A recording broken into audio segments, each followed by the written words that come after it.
Welcome to the Chill Scientist. When people think about the forces that shape human history, they often think of wars, political leaders, or great technological inventions. But beneath all of these visible events lies something quieter and more fundamental: energy. Every action in the physical world requires energy, from the movement of muscles to the growth of crops, from the operation of factories to the flow of electricity through a city. Human civilization, in many ways, can be understood as a long story about how societies discovered, captured, and used different forms of energy. At its most basic level, energy is the ability to do work. In physics, this idea is expressed in many forms: kinetic energy, the energy of motion; potential energy, stored energy waiting to be released; chemical energy contained in molecular bonds; thermal energy in the movement of atoms and molecules; and electrical energy carried by moving electrons. Though these forms may appear very different, they are all expressions of the same underlying principle. Energy can be transformed from one form into another, but it cannot be created or destroyed. This principle, known as the law of conservation of energy, lies at the foundation of modern physics and governs every process in the universe. Long before humans understood the scientific definition of energy, they experienced its effects directly in everyday life. The warmth of sunlight, the force of flowing water, the strength of the wind, and the burning heat of fire all represented powerful natural energies. Early humans had little ability to control these forces, but they quickly learned that survival depended on learning how to use them. The history of human civilization can therefore be viewed as a gradual expansion of humanity's ability to harness energy from the environment.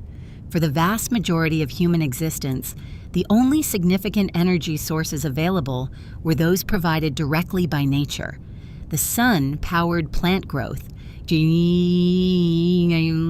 which in turn supported animals and humans through the food chain. Human muscles, fueled by the chemical energy stored in food, provided the primary means of performing physical work. Tasks such as hunting, gathering, farming, and building were accomplished through human effort alone, sometimes supplemented by simple tools that multiplied the effectiveness of muscle power. Even the earliest societies understood that certain natural forces could be harnessed to reduce the need for human labor. Flowing water could turn wheels that ground grain into flour. Wind could propel ships across oceans. Fire could cook food, harden tools, and eventually melt metals. Each of these discoveries represented a small step forward in humanity's long search for more powerful and efficient energy sources. Energy has always shaped the limits of what societies could achieve. A village powered only by human and animal labor could produce only a certain amount of food, build only a certain number of structures, and support only a limited population. When new energy sources became available, those limits expanded dramatically. Entire civilizations rose in part because they gained access to new ways of harnessing energy. The agricultural revolution, which began around 12,000 years ago, provides one of the earliest examples of this transformation.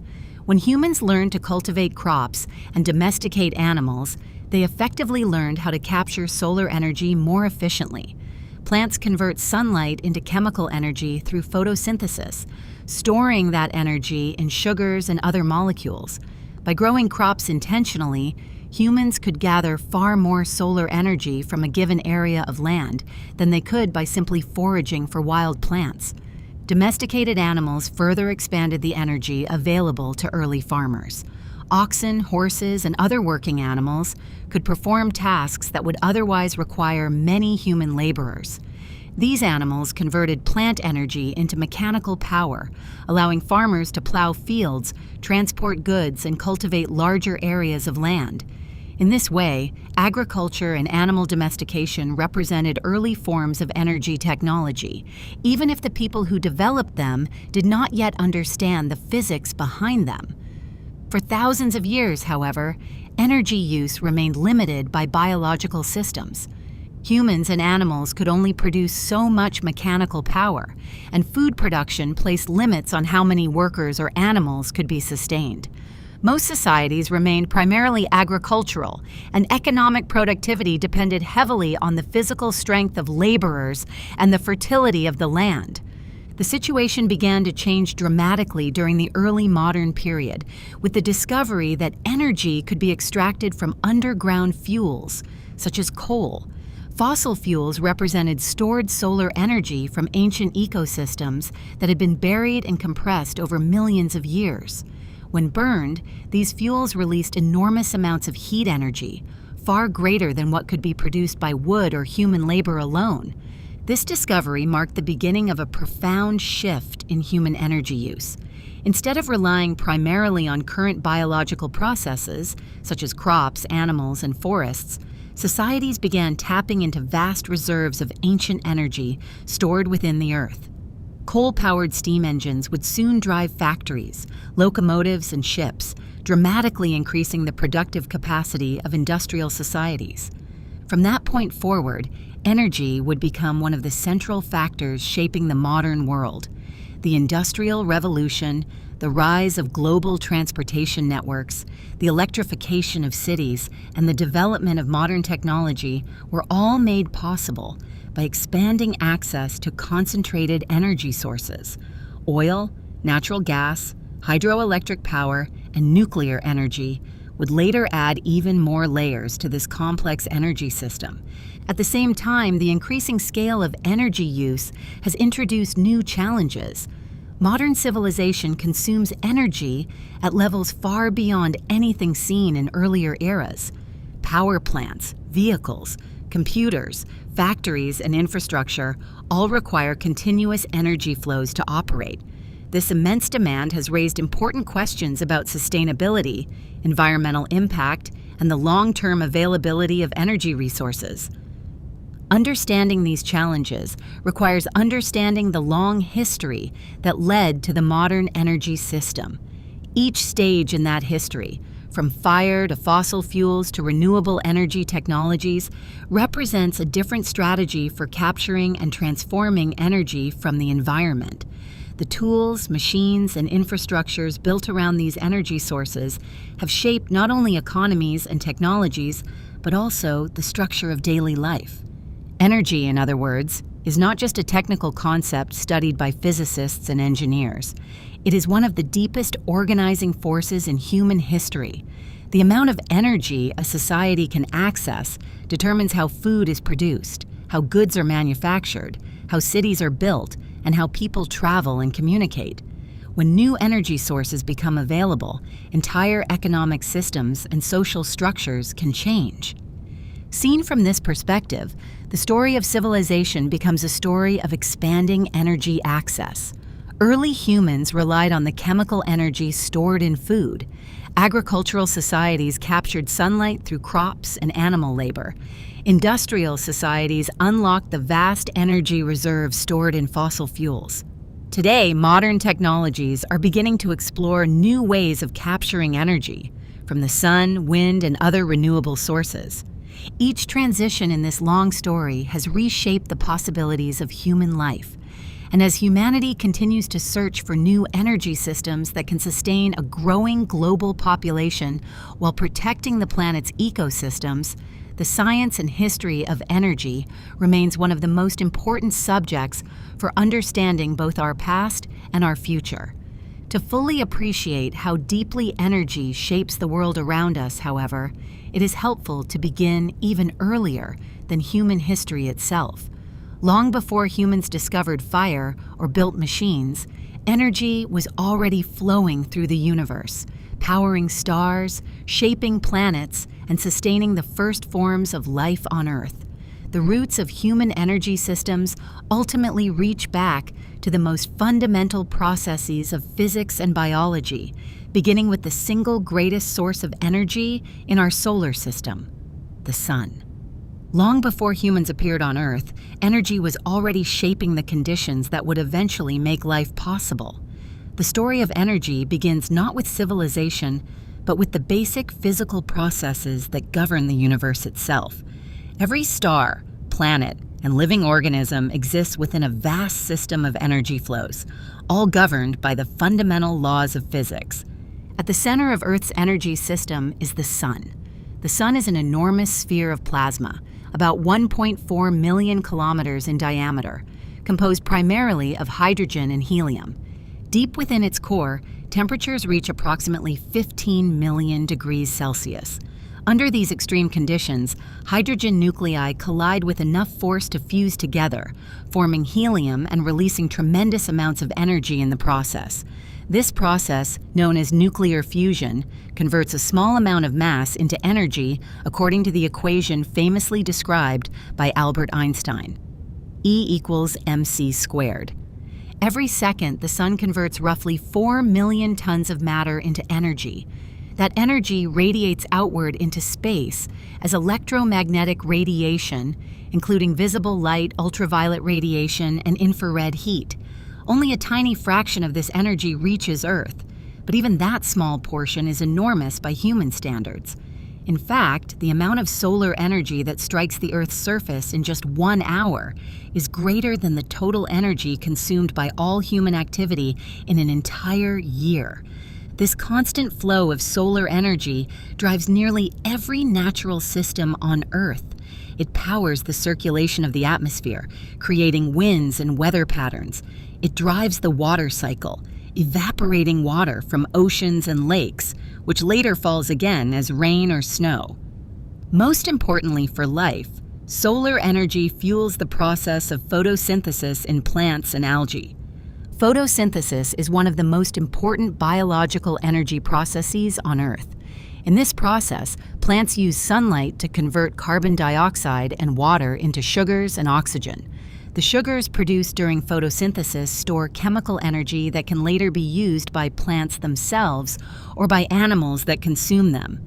In essence, photosynthesis allows living organisms to capture solar energy and store it in a form that can be used to power biological activity. The oxygen produced during photosynthesis also played a crucial role in shaping Earth's atmosphere. Early in Earth's history, the atmosphere contained very little oxygen, but as photosynthetic organisms spread across the planet, they gradually released oxygen as a byproduct of their metabolism. Over millions of years, oxygen accumulated in the atmosphere, eventually reaching levels that allowed more complex forms of life to evolve.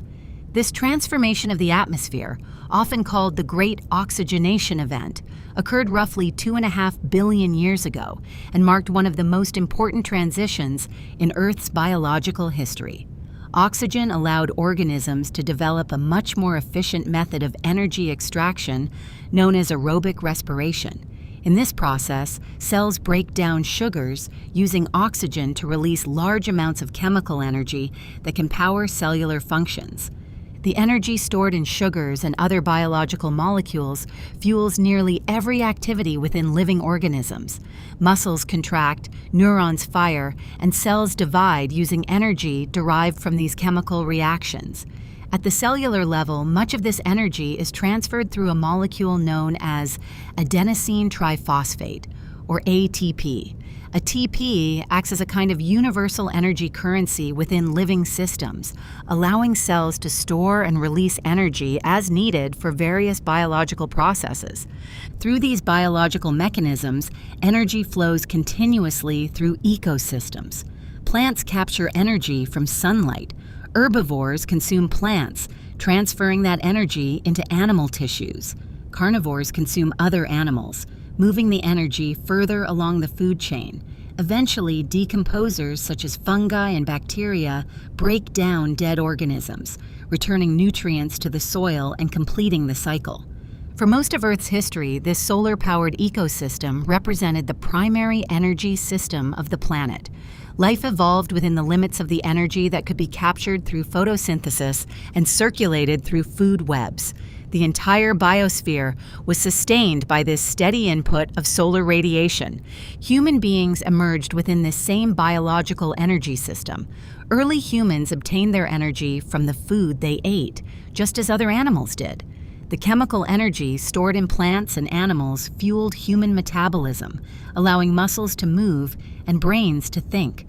For hundreds of thousands of years, human societies remained entirely dependent on the energy available through natural ecosystems. Yet humans possessed a unique advantage: intelligence combined with the ability to manipulate tools and environments. These abilities would eventually allow humans to harness energy sources far beyond the limits of biological metabolism.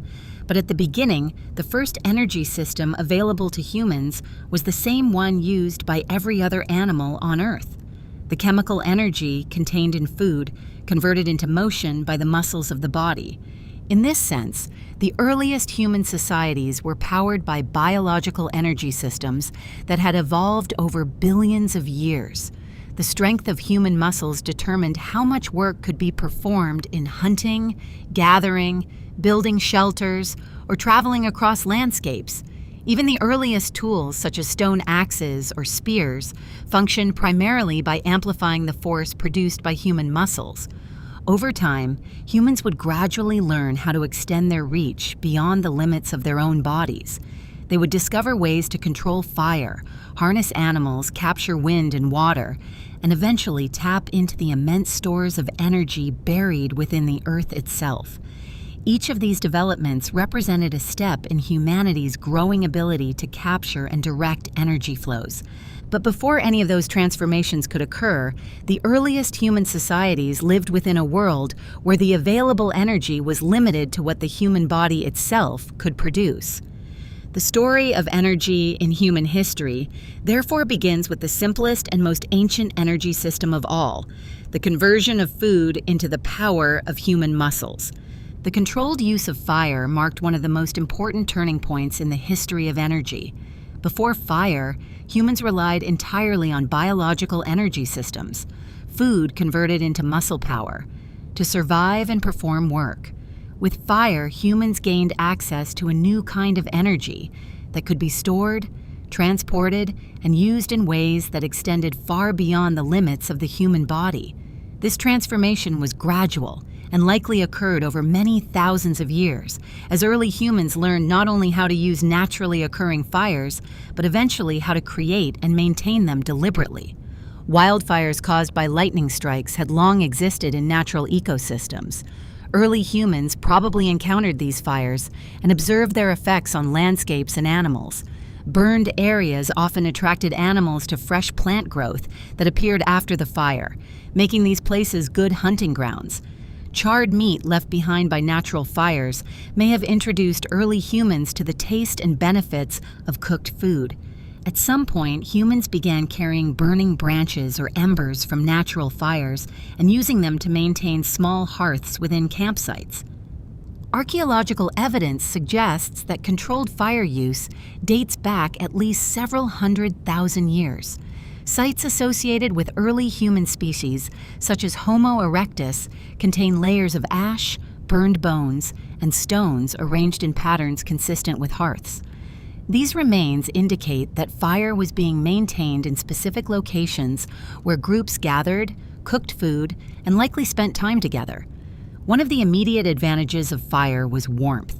Early humans living in cooler climates needed protection from cold temperatures, especially during nighttime hours when temperatures dropped significantly. Fire provided a portable source of heat that allowed humans to survive in environments that would otherwise have been difficult or impossible to inhabit. This ability likely contributed to the expansion of human populations into regions far beyond the warm climates where early human ancestors had evolved. Fire also produced light, extending the hours of activity beyond the daylight period. Before artificial lighting, darkness limited most human activity to daytime. Firelight allowed people to remain active at night, providing opportunities for social interaction, storytelling, toolmaking, and planning. Anthropologists have suggested that these nighttime gatherings around fire may have played a role in the development of language and social bonding. Perhaps the most important consequence of fire, however, was its role in cooking. Cooking fundamentally changes the physical and chemical structure of food. Heat breaks down tough plant fibers and denatures proteins in meat, making both easier to chew and digest. Cooking also destroys many harmful microorganisms and parasites that might otherwise cause illness. As a result, cooked food often provides more usable energy to the body than raw food. Some scientists believe that the adoption of cooking had significant effects on human evolution. The anthropologist Richard Wrangham has argued that cooked food allowed early humans to obtain more calories from their diet while spending less time chewing and digesting food. This increased energy efficiency may have supported the growth of the human brain, which requires large amounts of metabolic energy to function. Cooking also expanded the range of foods that humans could consume safely. Many plants contain natural toxins that can be reduced or eliminated through heating. Root vegetables, grains, and legumes often become more digestible after cooking. This expanded diet would have made early human groups more resilient in environments where food resources varied seasonally. Fire also served as a form of protection. Many animals instinctively avoid flames, and a campfire could deter predators from approaching human campsites. This protective effect may have allowed early humans to sleep more safely on the ground rather than seeking shelter in trees or other elevated locations. Beyond these immediate benefits, fire opened the door to a series of technological developments that would transform human societies. The heat produced by fire could be used to harden wooden tools, making them more durable. Over time, humans discovered that certain rocks and minerals changed properties when heated. Clay, for example, becomes hard and water-resistant when fired at high temperatures, leading to the development of pottery. Pottery allowed humans to store water, cook soups and grains, and preserve food more effectively. Fire was also essential for early metallurgy. Heating certain minerals to high temperatures could separate metals from the surrounding rock, allowing humans to produce tools and weapons made from copper, bronze, and later iron. These metals were stronger and more durable than stone tools, greatly expanding the technological capabilities of ancient societies. Another important use of fire involved the production of charcoal. When wood is heated in a low-oxygen environment, it converts into charcoal, a fuel that burns hotter and more consistently than raw wood. Charcoal would later become a critical fuel for metalworking, allowing furnaces to reach temperatures high enough to smelt iron and other metals. Over time, humans also learned to use fire deliberately to shape landscapes. Controlled burning could clear forests or grasslands, encouraging the growth of new vegetation that attracted animals. Some anthropologists believe that early human groups used fire to manage ecosystems in ways that improved hunting opportunities and increased the availability of certain edible plants. These practices represented an early form of environmental engineering. By controlling fire, humans could influence plant growth, animal behavior, and landscape patterns. This ability to reshape ecosystems using energy marked a significant step toward the complex agricultural and industrial systems that would develop much later. Despite these advances, wood remained the primary fuel for fire for thousands of years. Wood stores chemical energy captured by trees during photosynthesis. When burned, this stored energy is released as heat and light. In many early societies, the availability of wood shaped settlement patterns and land use. Regions with abundant forests provided reliable fuel sources, while areas with limited vegetation required careful management of available wood supplies. As human populations grew, the demand for fuel increased. In some regions, extensive use of firewood contributed to deforestation, forcing communities to seek alternative fuels. This search for more concentrated and reliable energy sources would eventually lead to the discovery of new fuels, such as charcoal, coal, and later oil and natural gas. But before those later developments, another important energy system would emerge, one that expanded human power beyond the limits of individual muscle strength. Humans would soon discover that animals themselves could serve as powerful biological engines, capable of performing work far greater than a single person could manage alone. As human societies became more organized and populations gradually increased, the limitations of relying solely on human muscle power became increasingly apparent. Hunting, gathering, building shelters, Transporting materials and cultivating land all required enormous physical effort. Even with tools and cooperation, the amount of work a group could accomplish was constrained by the energy produced by their own bodies. Over time, humans began to recognize that other animals possessed strength and endurance that could be harnessed for useful work. The domestication of animals marked another major turning point in the history of energy use.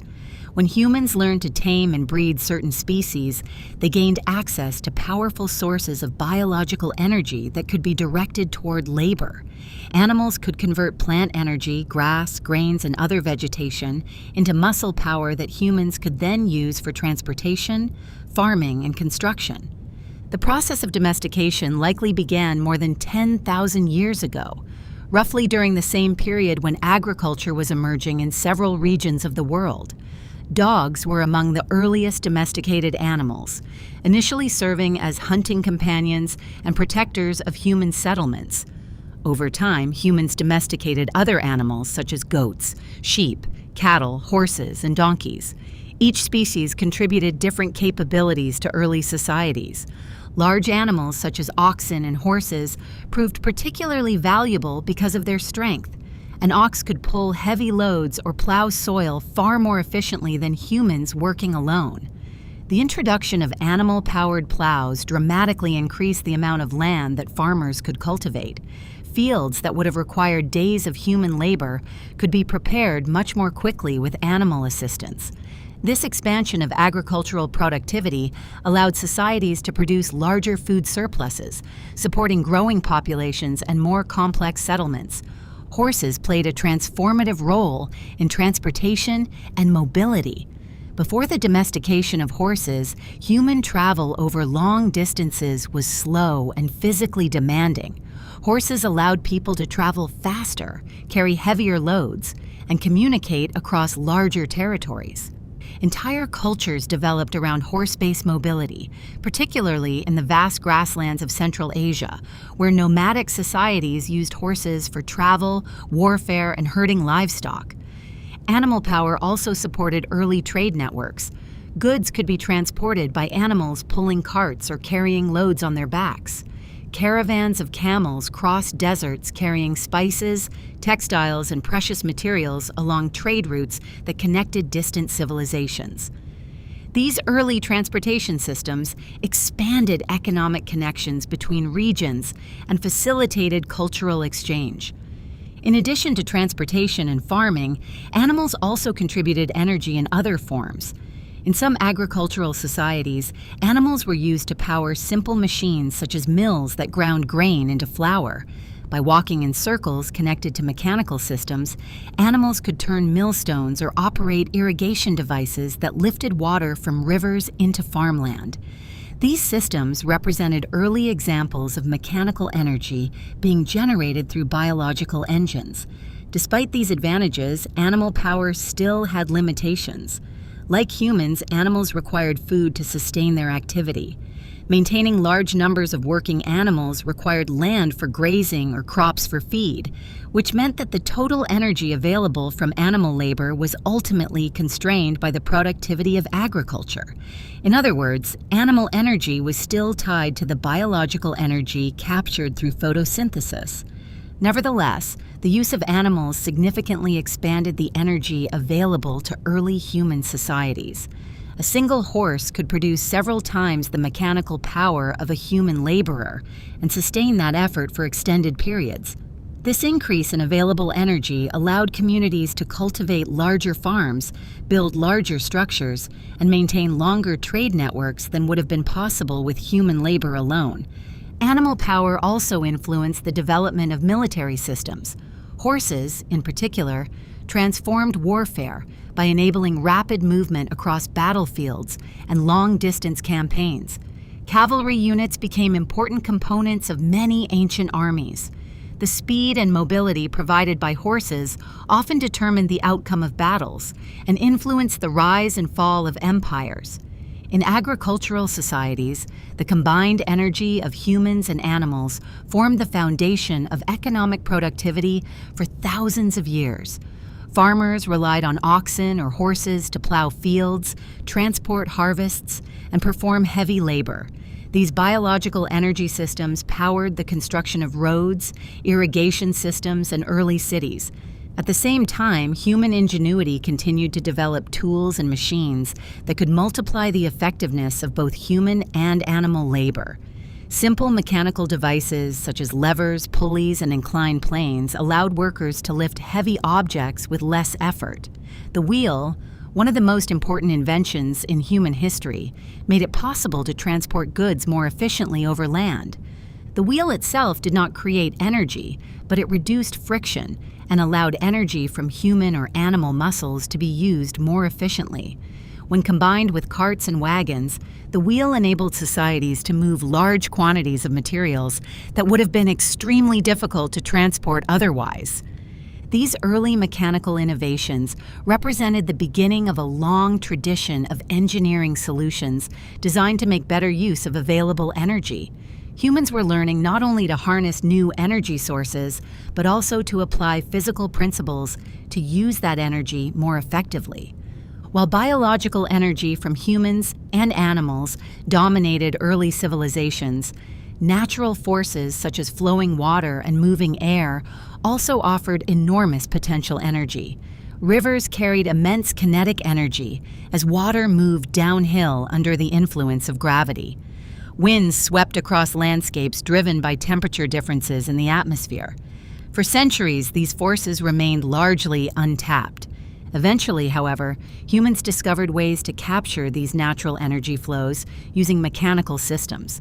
Waterwheels and windmills would soon appear, transforming rivers and winds into reliable sources of mechanical power. These innovations represented some of the earliest forms of energy infrastructure, systems designed to capture natural energy and convert it into useful work for human societies. As human societies continued to grow in complexity, the demand for reliable sources of mechanical power increased. While human and animal labor could perform many tasks, these biological systems had clear limitations. They required food, rest, and constant care, and their power output remained relatively modest. Rivers and winds, on the other hand, offered a different kind of energy, one that flowed continuously through the natural world without the need for feeding or maintenance in the same way that living creatures required. One of the earliest and most important ways humans learned to harness this natural energy was through the development of the water wheel. A water wheel is a mechanical device designed to capture the kinetic energy of flowing water and convert it into rotational motion. As water moves downhill due to gravity, it carries energy that can be transferred to a wheel fitted with paddles or buckets.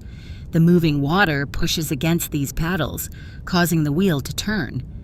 Evidence suggests that water wheels were developed in several ancient civilizations, including those of Greece, Rome, China, and the Middle East.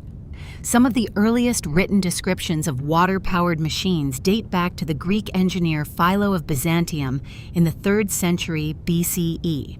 The Roman architect Vitruvius later described water mills in his writings on engineering and architecture during the 1st century BCE. The simplest form of water wheel was the horizontal wheel, which rotated in response to flowing water striking its blades. These early designs were often used to grind grain into flour. Grain was placed between large circular stones called millstones. As the water wheel turned, it rotated the upper millstone against the lower one, crushing the grain into fine powder. This process, known as milling, was essential for producing flour used in bread and other staple foods. Grinding grain by hand was extremely labor-intensive. In many early societies, women spent hours each day using handheld stones to grind wheat, barley, or other grains. The introduction of water-powered mills dramatically reduced this workload. A single water mill could perform the work of dozens of human laborers, freeing people to focus on other tasks. The Romans, in particular, made extensive use of water mills. Archaeological evidence from sites such as the Barbegal Mill complex in southern France suggests that large-scale water-powered milling operations existed during the Roman Empire. The Barbegal site contained a series of water wheels arranged along a hillside aqueduct system. allowing water to cascade down and power multiple mills in succession. This complex may have produced flour on an industrial scale to supply nearby urban populations. Water power was not limited to grain milling. Over time, engineers adapted waterwheel systems to drive other types of machinery. Water-powered hammers could crush ore in mining operations. Water-powered sawmills could cut timber into boards for construction. Water-driven bellows could supply air to furnaces used in metalworking. In this way, water energy began supporting a wide range of economic activities. The use of water power also encouraged the development of early infrastructure systems. Mills had to be built near reliable water sources such as rivers or streams, which influenced the locations of settlements and industries. In some regions, canals and dams were constructed to control water flow and ensure consistent power supply for mills. These structures represented early examples of humans modifying natural landscapes to capture energy more effectively. Water power offered several advantages over human and animal labor. Flowing water provided continuous energy that did not require feeding or rest. As long as the river continued to flow, the mill could operate. This made water mills particularly valuable in regions with reliable rivers or streams. However, water power also had limitations. It depended on geographic conditions and seasonal water levels. Rivers might freeze during winter in colder climates or shrink during dry seasons. Mills could only be built where water flow was strong enough to turn the wheels. These constraints meant that water power could not be used everywhere. In regions where water resources were limited, another natural energy source offered similar possibilities: wind. Wind is created by differences in atmospheric pressure caused by uneven heating of the Earth's surface by the sun. As warm air rises and cooler air moves to replace it, large-scale air movements develop across the planet. These moving air currents carry kinetic energy that can be captured using specially designed machines. Windmills first appeared in Persia, likely sometime around the 9th century. Early Persian windmills used vertical rotating shafts with sails arranged around them. When wind pushed against the sails, it caused the shaft to spin, powering mechanical systems that could grind grain or pump water. These windmills were particularly useful in arid regions where rivers were scarce, but winds were strong and consistent. Over time, windmill technology spread westward into Europe. By the 12th century, windmills had become common features of the European landscape. European windmills often used horizontal rotating shafts with large wooden sails that resembled giant fans. These sails captured the force of the wind and transferred that energy to machinery inside the mill. Like watermills, windmills were primarily used to grind grain, but they also powered other machines such as sawmills and oil presses. In the Netherlands, windmills played a crucial role in land management by pumping water out of low-lying areas, allowing farmland to be reclaimed from marshes and lakes. The Dutch landscape of canals and windmills remains one of the most famous examples of wind power integrated into human infrastructure. Together, watermills and windmills represented a significant advance in humanity's ability to harness natural energy flows. These machines converted the kinetic energy of moving water and air into mechanical power that could operate tools and machinery. They allowed societies to perform large amounts of work without relying entirely on human or animal labor. Yet even these systems were ultimately limited by the variability of natural forces. Rivers and winds did not always provide consistent energy. As human societies expanded and economic activity increased, the demand for more reliable and concentrated energy sources continued to grow. This search would eventually lead humans to discover a new kind of fuel buried deep within the earth, one that contained enormous amounts of stored energy accumulated over millions of years. That fuel was coal, and its widespread use would ignite one of the most transformative periods in human history, the Industrial Revolution. For many centuries, wood remained the dominant fuel used by human societies. Forests provided an abundant source of combustible material that could be used for heating, cooking, pottery, brick making, and metalworking. Wood stored chemical energy captured by trees through photosynthesis, and when burned, this stored energy was released as heat. In early agricultural societies, wood was often plentiful enough to meet most energy needs. However, as populations grew and cities expanded, the demand for wood increased dramatically. In many parts of Europe, the Middle East, and Asia, large areas of forest were gradually cleared for farmland, building materials, and fuel. By the late medieval period, some regions were experiencing severe shortages of firewood. This scarcity forced societies to search for alternative fuels that could provide greater energy density and reliability. One such fuel had been known for centuries, but had not yet been widely adopted: coal. Coal is a fossil fuel formed from the remains of ancient plants that lived hundreds of millions of years ago. During the Carboniferous period, vast swampy forests covered large portions of the earth. When these plants died, their remains accumulated in waterlogged environments where decomposition was slow. Over time, layers of sediment buried the plant material, compressing it and transforming it through heat and pressure into coal. This process created a fuel that contained highly concentrated stores of chemical energy. Because coal was formed from plant matter that had originally captured solar energy through photosynthesis, it represented sunlight stored over geological time.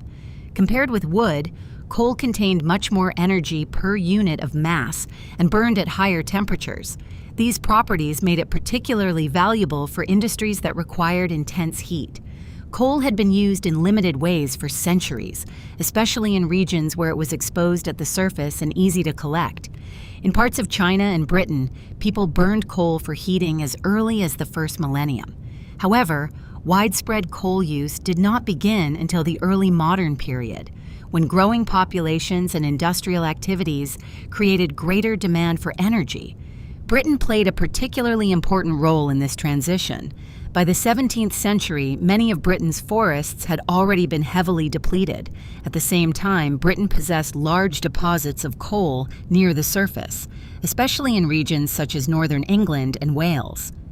As wood became scarcer and more expensive, coal gradually became an attractive alternative fuel. Early coal mining began with simple techniques. Miners dug shallow pits where coal seams reached near the surface, removing the fuel with basic tools. As these surface deposits were exhausted, miners began digging deeper shafts into the ground to reach additional coal layers. These deeper mines presented new challenges, including flooding and poor ventilation. Water often accumulated in mine shafts, making it difficult or impossible to continue mining operations. Solving the problem of mine flooding would eventually lead to one of the most important inventions in the history of energy: the steam engine. But even before the development of steam power, coal was already beginning to transform industries that relied on intense heat. One of the earliest industries to benefit from coal was metalworking. Producing metals such as iron required extremely high temperatures to separate metal from ore. Traditional furnaces fueled by wood or charcoal often struggled to reach the necessary temperatures. Coal, especially when processed into coke, a purified form of coal created by heating it in the absence of oxygen, burned hotter and more efficiently than wood-based fuels. The use of coke in iron production became increasingly important during the 18th century. In 1709, the English ironmaster Abraham Darby successfully used coke instead of charcoal to smelt iron ore in a blast furnace. This innovation greatly increased the scale and efficiency of iron production. Because iron was essential for tools, machines, and infrastructure, improvements in iron production had far-reaching consequences for industrial development. Coal also played a major role in heating homes and powering early manufacturing processes. Brick kilns, glass furnaces, and pottery workshops all benefited from the high temperatures produced by coal fires. As industries expanded, coal consumption grew rapidly, creating strong economic incentives to improve mining technology and transportation systems. Transporting coal from mines to cities and factories required new infrastructure. Canals were constructed to allow barges to carry large quantities of coal across long distances more efficiently than horse-drawn wagons. In Britain, an extensive canal network developed during the 18th century, connecting coal mines with industrial centers and ports. These waterways dramatically reduced transportation costs and made coal more widely available. The increasing use of coal represented a fundamental shift in human energy systems.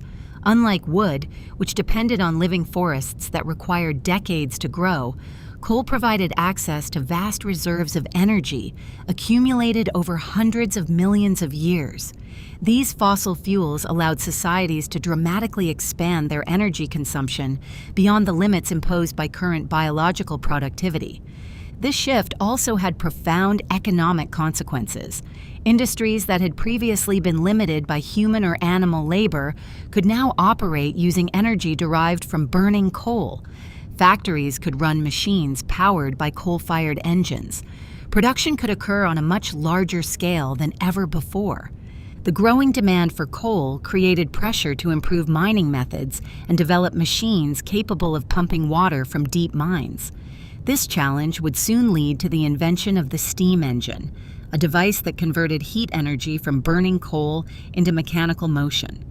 The steam engine would become the driving force behind the Industrial Revolution, powering factories, locomotives, and ships. With the steam engine, humanity would enter a new era in the history of energy, an era in which machines powered by fossil fuels would begin to replace muscle, wind, and water as the dominant sources of mechanical power. The challenge of extracting coal from deeper mines played a surprisingly important role in one of the most transformative inventions in human history. As miners dug further underground in search of coal seams, they encountered a persistent and dangerous problem: water. Groundwater seeped into mine shafts, gradually filling them and making it difficult or impossible to continue digging. Removing this water by hand or with animal-powered pumps was slow and inefficient. Without a better solution, many coal deposits remained inaccessible. Engineers began searching for a machine that could pump water out of mines more effectively. The answer came through the development of the steam engine, a device capable of converting heat energy into mechanical motion. Although the concept seems simple today, the creation of a practical steam engine required several decades of experimentation and improvement. One of the earliest designs for a steam-powered pump was created by the English engineer Thomas Savery in 1698. Savery's machine used steam pressure to draw water upward through pipes and expel it from mines. While ingenious, the device had significant limitations. It could only lift water from relatively shallow depths, and the high pressures involved sometimes caused the equipment to fail dangerously. A more practical design soon followed. In 1712, another English inventor, Thomas Newcomen, developed what became known as the atmospheric steam engine. Newcomen's machine used steam to fill a cylinder containing a piston. When cold water was sprayed into the cylinder, the steam condensed rapidly, creating a vacuum. Atmospheric pressure then pushed the piston downward, driving a pump that removed water from the mine. By repeating this cycle continuously, the engine could operate a pumping system capable of removing large volumes of water. Newcomen's engine was not particularly efficient. It consumed large amounts of coal because each cycle required heating and cooling the same cylinder repeatedly. However, the machine was reliable enough to become widely used in mining operations across Britain and later in other parts of Europe. For the first time, humans had a mechanical system that could perform heavy labor using energy derived from fossil fuels. The next major improvement in steam engine design came from the Scottish engineer James Watt in the late 18th century. Watt realized that much of the energy in Newcomen's engine was wasted because the cylinder had to be heated and cooled during every cycle. To solve this problem, he introduced a separate condenser that allowed steam to cool and condense without cooling the main cylinder. This innovation dramatically improved the engine's efficiency. Watt's improved steam engine also introduced mechanisms that allowed the machine to produce rotary motion rather than just pumping up and down. This development made steam engines suitable for powering a wide range of industrial machinery. Factories could now operate spinning machines, looms, and other mechanical equipment using steam power. The widespread adoption of steam engines marked the beginning of the Industrial Revolution. a period of rapid technological, economic, and social change that began in Britain during the late 18th century and spread across the world during the 19th century. Steam engines allowed industries to operate on a scale previously unimaginable. Factories could produce goods in large quantities, dramatically increasing productivity. One of the industries most profoundly affected by steam power was textile manufacturing. Before the Industrial Revolution, textiles were produced largely by hand in small workshops or homes. Spinning thread and weaving cloth were slow, labor-intensive processes. Steam-powered machinery allowed textile mills to automate many of these tasks, producing fabric much faster and more efficiently than manual labor. Steam engines also revolutionized transportation. In the early 19th century, engineers began applying steam power to locomotives that could pull heavy loads along iron rails. The British engineer George Stephenson built some of the earliest successful steam locomotives, which were soon used to transport coal and goods across industrial regions. Railroads expanded rapidly, connecting cities, mines, factories, and ports in a growing network of transportation infrastructure. Steam-powered ships also began to replace traditional sailing vessels. Unlike ships powered by wind alone, steamships could travel reliably even when winds were weak or unfavorable. This development made long-distance trade more predictable and efficient. By the mid-19th century, steamships were crossing oceans and rivers around the world, accelerating global commerce and migration. Steam engines also powered machinery in industries such as mining, metalworking, and manufacturing. These machines could operate continuously, producing far more goods than human labor alone could achieve. Industrial production increased dramatically, leading to economic growth and urbanization as people moved from rural areas to cities in search of factory work. The energy systems supporting these industries were fundamentally different from those of earlier societies. Instead of relying primarily on current biological energy captured through crops and animals, industrial societies were now powered by fossil fuels, energy stored in the earth over millions of years. Coal provided the heat needed to produce steam, and steam engines converted that heat into mechanical power. This new energy system allowed societies to break free from many of the limitations that had constrained earlier civilizations. Factories no longer needed to be located near rivers to use water power. Machines could operate wherever coal was available. Production could occur at much larger scales, and economic activity accelerated rapidly. At the same time, the Industrial Revolution introduced new challenges. Industrial cities often grew quickly, sometimes without adequate infrastructure for sanitation or housing. Coal combustion produced smoke and pollution that filled the air of industrial centers. The social consequences of industrialization, including long working hours and difficult factory conditions, also sparked debates about labor rights and economic reform. Despite these challenges, steam power had fundamentally changed humanity's relationship with energy. For the first time, machines fueled by fossil energy could perform vast amounts of work independent of human or animal strength. The Industrial Revolution demonstrated the extraordinary potential of concentrated energy sources to transform economies and societies. Yet coal and steam power were only the beginning. In the late 19th century, new forms of energy would emerge that were even more versatile and powerful. Among them was a substance that could be pumped from deep underground and transported easily in liquid form: oil. This new energy source would soon drive engines that powered automobiles, airplanes, and modern transportation systems across the globe. By the late 19th century, the world had already been transformed by coal and steam power. Factories operated with mechanical engines, railroads connected cities across continents, and steamships crossed oceans carrying goods and passengers. Yet even as steam technology expanded, engineers and inventors were searching for energy systems that were more compact, efficient, and adaptable to new forms of transportation. Steam engines, while powerful, were heavy and required large boilers to generate steam. For certain applications, especially vehicles that needed to move quickly and independently, steam power was not always ideal. a new energy source began to emerge that would soon reshape the global energy landscape: petroleum, commonly known as oil. Like coal, petroleum is a fossil fuel formed from ancient biological material buried beneath layers of sediment over millions of years. While coal formed primarily from ancient plant matter in swampy environments, petroleum originated largely from microscopic marine organisms such as plankton and algae. When these organisms died, their remains settled on the ocean floor and became buried under layers of mud and rock. Over long periods of time, heat and pressure transformed this organic material into hydrocarbons, chemical compounds made primarily of hydrogen and carbon. These hydrocarbons accumulated in porous rock formations deep underground. Because petroleum is a liquid, it could migrate through rock layers until it became trapped beneath impermeable layers of stone.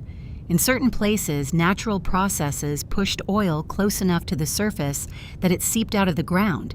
Ancient civilizations occasionally encountered these oil seeps and used the sticky substance for waterproofing boats or sealing construction materials. However, petroleum did not become a major energy resource until the 19th century. One of the earliest commercial uses of petroleum was for producing kerosene, a fuel used for lamps. Before kerosene became available, lighting in homes and streets relied on candles or whale oil lamps. Whale oil, extracted from the blubber of whales, was expensive and required dangerous ocean voyages to obtain. Kerosene offered a cheaper and more abundant alternative. In 1859, a former railroad conductor named Edwin Drake drilled what is often considered the first successful commercial oil well near Titusville, Pennsylvania, in the United States.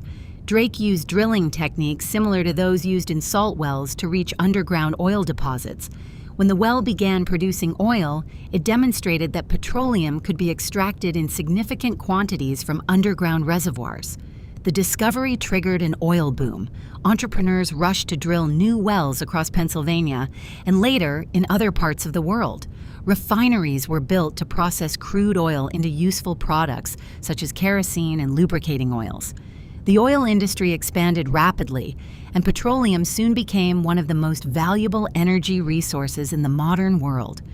The true transformative potential of petroleum, however, emerged with the development of the internal combustion engine. Unlike steam engines, which burned fuel externally to produce steam that drove mechanical pistons, internal combustion engines burned fuel directly inside the engine cylinder. This design allowed engines to be much smaller and more efficient, making them ideal for powering vehicles. One of the earliest internal combustion engines was developed by the German engineer Nikolaus Otto in 1876. Otto's engine operated on a 4-stroke cycle: intake, compression, combustion, and exhaust, which remains the basic design used in many engines today. In this cycle, a mixture of fuel and air is drawn into the cylinder, compressed by a piston, ignited by a spark, and then expelled after combustion. The explosion produced by the burning fuel pushes the piston downward, converting chemical energy into mechanical motion. Later engineers improved upon Otto's design. The German inventor Carl Benz built one of the first practical gasoline-powered automobiles in the 1880s. Around the same time, Gottlieb Daimler and Wilhelm Maybach developed lightweight internal combustion engines suitable for vehicles. These innovations led to the birth of the automobile industry. The internal combustion engine had several advantages over steam power for transportation. Gasoline, a refined product of petroleum, contained high energy density and could be stored in relatively small fuel tanks. Engines could start quickly without the long heating process required by steam boilers. Vehicles powered by gasoline engines could travel greater distances and operate more flexibly than steam-powered machines. Automobiles soon began appearing on roads in Europe and the United States. Early models were expensive and unreliable, but improvements in manufacturing techniques gradually made them more practical. One of the most influential figures in this transformation was Henry Ford, who introduced assembly line production in the early 20th century. Ford's Model T automobile, produced beginning in 1908, was designed to be affordable for ordinary families. Mass production allowed automobiles to be manufactured quickly and at lower cost. The spread of automobiles dramatically increased global demand for petroleum. Refineries expanded to produce gasoline in large quantities. Oil fields were discovered in regions such as Texas, the Middle East, and Russia. Pipelines and tanker ships were built to transport oil across long distances, creating a vast global infrastructure dedicated to the extraction, processing, and distribution of petroleum products. Oil also became essential for other forms of transportation. Internal combustion engines powered trucks, tractors, airplanes, and ships. Air travel, which developed rapidly during the 20th century, relied on refined petroleum fuels capable of producing the enormous thrust required for flight. Petroleum's versatility extended beyond transportation fuels. Crude oil could be refined into a wide range of chemical products, including plastics, synthetic fibers, solvents, and industrial chemicals. These materials became integral components of modern manufacturing and consumer goods. By the mid-20th century, petroleum had become one of the central pillars of the global energy system. Entire economies were built around oil production and consumption. Political relationships between nations were often influenced by access to oil reserves. Energy infrastructure, from pipelines to refineries to fuel stations, spread across the planet. At the same time, another revolutionary energy system was emerging alongside fossil fuels. While coal and oil provided heat and mechanical power, scientists and engineers were learning how to harness a different form of energy altogether: electricity. Unlike fuels that burn to produce heat, electricity could transmit energy instantly across vast distances, powering lights, motors, and machines in ways that would reshape modern life. As fossil fuels such as coal and oil were transforming industry and transportation, another energy system was quietly developing that would become just as important to modern civilization: electricity. Unlike fuels that had to be burned to produce heat and mechanical power, electricity offered a way to move energy almost instantly from one place to another. It could power lights, motors, communication systems, and countless devices that would eventually become essential to everyday life. The scientific foundations of electricity had been developing for centuries before practical electrical systems appeared. Early observations of electrical phenomena date back to ancient Greece, where philosophers noticed that rubbing amber with cloth could attract small objects such as feathers. The Greek word for amber, electron, would eventually give rise to the modern term electricity. For many centuries, however, these electrical effects remained little more than curiosities. Serious scientific investigation into electricity began during the 17th and 18th centuries. Researchers discovered that electrical forces could be generated through friction and stored in devices such as Leyden jars, early forms of capacitors that could accumulate electrical charge.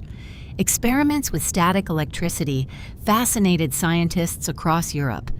One of the most famous early figures in electrical science was Benjamin Franklin, who conducted experiments in the mid-18th century to understand the nature of lightning. Franklin proposed that lightning was a form of electrical discharge and designed experiments to test this idea. His famous kite experiment, conducted during a thunderstorm, demonstrated that lightning and static electricity were related phenomena. Franklin also invented the lightning rod, which protected buildings by safely directing lightning strikes into the ground. The understanding of electricity expanded significantly in the 19th century with discoveries about the relationship between electricity and magnetism. In 1820, the Danish physicist Hans Christian Ørsted discovered that an electric current flowing through a wire could deflect a nearby compass needle. This observation revealed that electricity could create magnetic fields.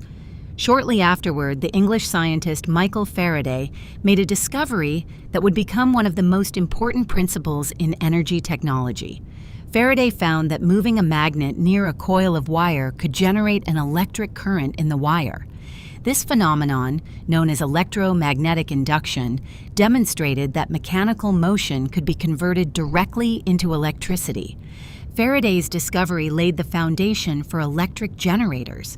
In a generator, mechanical energy, often produced by steam engines, water turbines, or other mechanical systems, causes coils of wire to rotate within magnetic fields. This motion generates electric current that can then be transmitted through wires to power devices. Around the same time, another important development occurred: the invention of the electric motor. While generators convert mechanical energy into electricity, motors perform the opposite function, converting electrical energy into mechanical motion. The basic principle of the electric motor relies on the interaction between magnetic fields and electric currents. When electric current flows through a coil within a magnetic field, it experiences a force that causes the coil to rotate. These discoveries made it possible to build systems in which energy could be generated in one location and used to power machines elsewhere. Electricity became a flexible energy carrier, capable of transmitting power over long distances. The development of practical electrical systems accelerated during the late 19th century. One of the first major uses of electricity was electric lighting. Before electric lights, cities were illuminated by gas lamps, candles, or oil lamps, which produced smoke and required constant maintenance. Electric lighting promised brighter, cleaner, and more reliable illumination. The American inventor Thomas Edison played a major role in the development of early electrical lighting systems. In 1879, Edison successfully demonstrated a practical incandescent light bulb in which an electric current passed through a thin filament, heating it until it glowed and produced light. Edison also built one of the first electrical power stations in New York City in 1882, supplying electricity to nearby buildings through underground wires.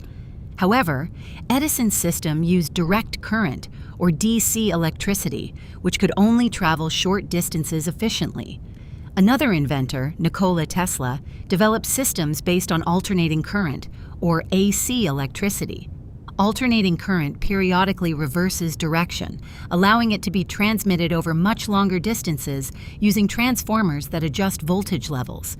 The competition between these two systems became known as the War of Currents. Ultimately, alternating current proved more practical for large-scale power distribution. The Serbian-American engineer Nikola Tesla and the industrialist George Westinghouse played major roles in promoting AC systems, which eventually became the standard for electrical grids around the world.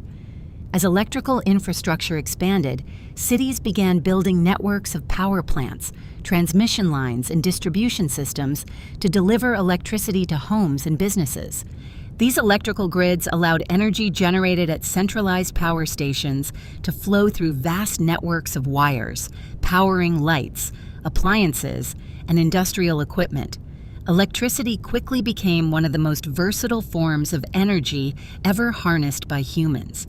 Electric motors could power machines in factories without the need for steam engines or complex mechanical linkages. Electric lighting extended productive hours in workplaces and improved safety in urban environments. Communication technologies such as telegraphs and telephones relied on electrical signals to transmit information across great distances. Electricity also transformed domestic life. Household appliances such as refrigerators, washing machines, and electric stoves reduced the amount of labor required for everyday tasks. Over time, electricity became deeply embedded in nearly every aspect of modern life, from transportation systems to medical equipment to digital technologies. The electrical grid itself became one of the largest and most complex infrastructures ever built by humans. Power plants fueled by coal, oil, natural gas, nuclear reactions, or flowing water generated electricity that traveled across thousands of kilometers of transmission lines before reaching consumers. In many ways, electricity represents a unique kind of energy system. Unlike fuels such as coal or oil, electricity is not a primary energy source, but rather an energy carrier. It allows energy generated from many different sources to be transported and used in flexible ways. The development of electrical energy systems marked another major expansion in humanity's ability to harness and distribute energy. Yet even as electricity spread across the world, engineers continued exploring new ways of generating it more efficiently. One of the most powerful sources of electricity would soon emerge from an unexpected place: the immense force of falling water. Long before electricity was widely understood, humans had already been using flowing water as a source of mechanical energy through waterwheels. But once scientists discovered how to generate electricity using electromagnetic induction, rivers and waterfalls suddenly offered an even greater opportunity. The energy of falling water could be converted not only into the turning of millstones or saw blades, but into electricity that could travel across long distances through wires. This development marked the beginning of hydroelectric power, one of the earliest large-scale methods for producing electricity. The basic principle behind hydroelectric generation is relatively simple. Water stored at a higher elevation possesses gravitational potential energy. When that water flows downhill, the potential energy is converted into kinetic energy as the water accelerates. If the moving water passes through turbines, large rotating machines designed to capture the force of flowing fluid, it can spin the turbine blades. These turbines are connected to electrical generators, which convert the mechanical motion into electricity through electromagnetic induction. Early hydroelectric systems began appearing in the late 19th century. One of the first hydroelectric plants was built in 1882 on the Fox River in Appleton, Wisconsin. The plant used a water wheel connected to a generator to supply electricity to nearby buildings. Although small by modern standards, it demonstrated that flowing water could be used to generate electricity reliably. Another major milestone occurred at Niagara Falls, one of the most powerful waterfalls in North America. Engineers recognized that the immense flow of water over the falls represented a tremendous source of energy. In the 1890s, large hydroelectric facilities were constructed to harness this power. The Niagara Falls Power Station used turbines and alternating current generators to produce electricity that could be transmitted to cities miles away, including Buffalo, New York. Projects like Niagara Falls showed that hydroelectric systems could operate on a massive scale. By constructing dams to control the flow of rivers, engineers could store large quantities of water in reservoirs and release it gradually through turbines. This allowed electricity to be generated consistently even when river flows fluctuated seasonally. Hydroelectric dams soon appeared in many parts of the world. In the United States, major projects such as the Hoover Dam on the Colorado River and the Grand Coulee Dam on the Columbia River were built during the 20th century. These enormous structures served multiple purposes. In addition to generating electricity, they controlled floods, provided water for irrigation, and created reservoirs that supported agriculture and urban development. The Hoover Dam, completed in 1936, became one of the most famous engineering achievements of its time. Standing more than 220 meters high, it created Lake Mead, one of the largest reservoirs in the United States. The dam's hydroelectric generators supplied electricity to growing cities in the American Southwest, including Las Vegas and Los Angeles. Large hydroelectric projects like this demonstrated how engineering could reshape entire landscapes to harness energy. Hydroelectric power offered several advantages compared with fossil fuel energy sources. Unlike coal or oil, water flowing through a river is continuously replenished by the natural water cycle driven by solar energy. Hydroelectric plants produce electricity without burning fuel, which means they do not release smoke or greenhouse gases during operation. Once the infrastructure is built, the energy source itself, flowing water, remains free and renewable. Hydroelectric plants are also highly efficient. The turbines used in modern dams can convert more than 90% of the available energy in flowing water into electricity. This efficiency is significantly higher than many other forms of power generation. However, hydroelectric systems also have limitations and environmental consequences. Building large dams often floods vast areas of land upstream, displacing communities and wildlife. Reservoirs can alter natural river ecosystems, affecting fish migration and sediment flows. In some regions, dams have significantly changed the ecological balance of river systems. Additionally, hydroelectric power depends heavily on geography. Suitable locations require rivers with sufficient flow and elevation changes. Once the most favorable dam sites are developed, further expansion becomes more difficult. Despite these challenges, hydroelectric power remains one of the most important renewable energy sources in the world. Many countries rely heavily on hydroelectricity as a major component of their energy supply.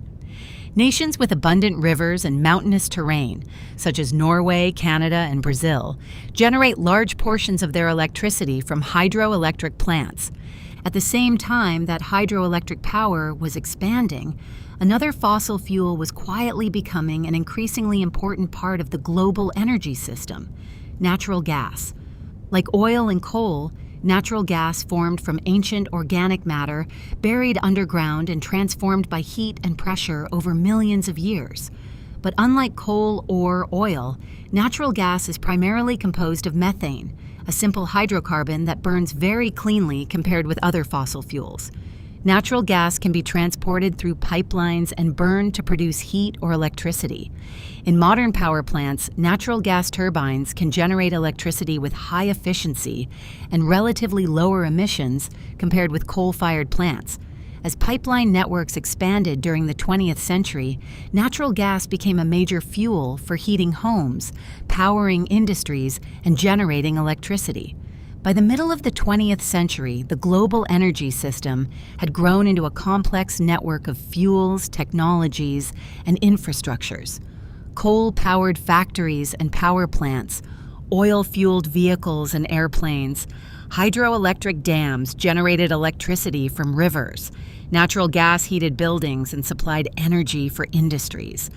Yet scientists were also beginning to explore an energy source that dwarfed all of these others in raw power.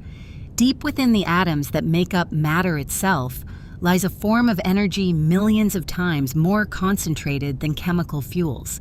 Unlocking that energy would lead to the development of nuclear power, a technology that would introduce both extraordinary possibilities and profound challenges for humanity's future. By the early 20th century, scientists had begun uncovering a deeper understanding of the structure of matter itself. For centuries, atoms were believed to be the smallest indivisible units of matter, but new discoveries in physics gradually revealed that atoms contained even smaller components and that enormous amounts of energy were stored within their structure. This realization would eventually lead to the development of nuclear energy, one of the most powerful and controversial energy sources ever harnessed by humans. The foundation for nuclear energy began with discoveries about radioactivity at the end of the 19th century. In 1896, the French physicist Henri Becquerel discovered that certain materials containing uranium emitted invisible rays that could expose photographic plates. Soon afterward, the scientists Marie and Pierre Curie expanded this research, discovering additional radioactive elements such as radium and polonium. These discoveries demonstrated that atoms were not completely stable. Under certain conditions, they could release energy in the form of radiation. Over the following decades, physicists developed a deeper understanding of atomic structure. Atoms were found to consist of a dense central nucleus surrounded by electrons. The nucleus itself contained particles known as protons and neutrons. Under certain conditions, the nucleus of an atom could split apart, releasing enormous amounts of energy. This process, known as nuclear fission, occurs when the nucleus of a heavy element such as uranium or plutonium absorbs a neutron and becomes unstable.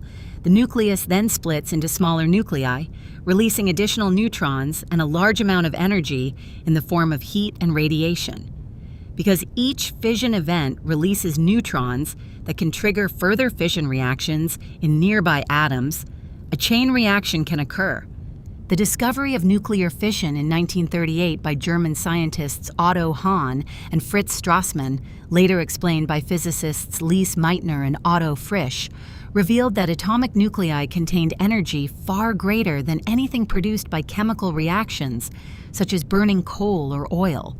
The energy released by splitting a small amount of uranium could equal the energy produced by burning thousands of tons of fossil fuel. During World War II, this discovery led to the development of nuclear weapons as part of the Manhattan Project, a massive research program conducted in the United States with contributions from scientists across the world. The atomic bombs dropped on Hiroshima and Nagasaki in 1945 demonstrated the destructive power of nuclear fission on a scale never seen before. After the war, however, scientists and engineers began exploring how nuclear energy could be used for peaceful purposes, particularly for generating electricity. The basic concept behind nuclear power plants is similar in some ways to earlier steam-powered systems. Instead of burning coal to produce heat, nuclear reactors use controlled fission reactions to generate heat. This heat is used to boil water and produce steam, which then drives turbines connected to electrical generators. In a nuclear reactor, uranium fuel is arranged in carefully designed assemblies surrounded by materials that control the rate of the fission reaction. Control rods made from substances that absorb neutrons can be inserted or withdrawn to regulate the reaction and maintain safe operating conditions. Coolant systems carry heat away from the reactor core and transfer it to steam-generating systems that power turbines. One of the most remarkable features of nuclear fuel is its energy density. A small amount of uranium can produce an enormous amount of energy compared with fossil fuels. For example, a single uranium fuel pellet about the size of a fingertip can contain as much energy as a ton of coal.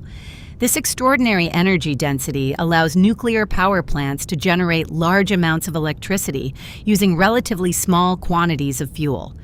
During the mid-20th century, many countries began building nuclear power plants as part of their energy infrastructure. Nuclear power offered several attractive advantages. Because it did not rely on burning fossil fuels, nuclear electricity generation produced no carbon dioxide emissions during operation. Nuclear plants could generate large amounts of continuous electricity, making them reliable sources of baseload power for electrical grids. However, nuclear energy also introduced significant challenges and concerns. One major issue is radioactive waste. The byproducts of nuclear fission remain radioactive for long periods of time and must be carefully stored and managed to prevent environmental contamination. Developing safe long-term storage solutions for nuclear waste has been a major challenge for the nuclear industry. Another concern involves the risk of accidents.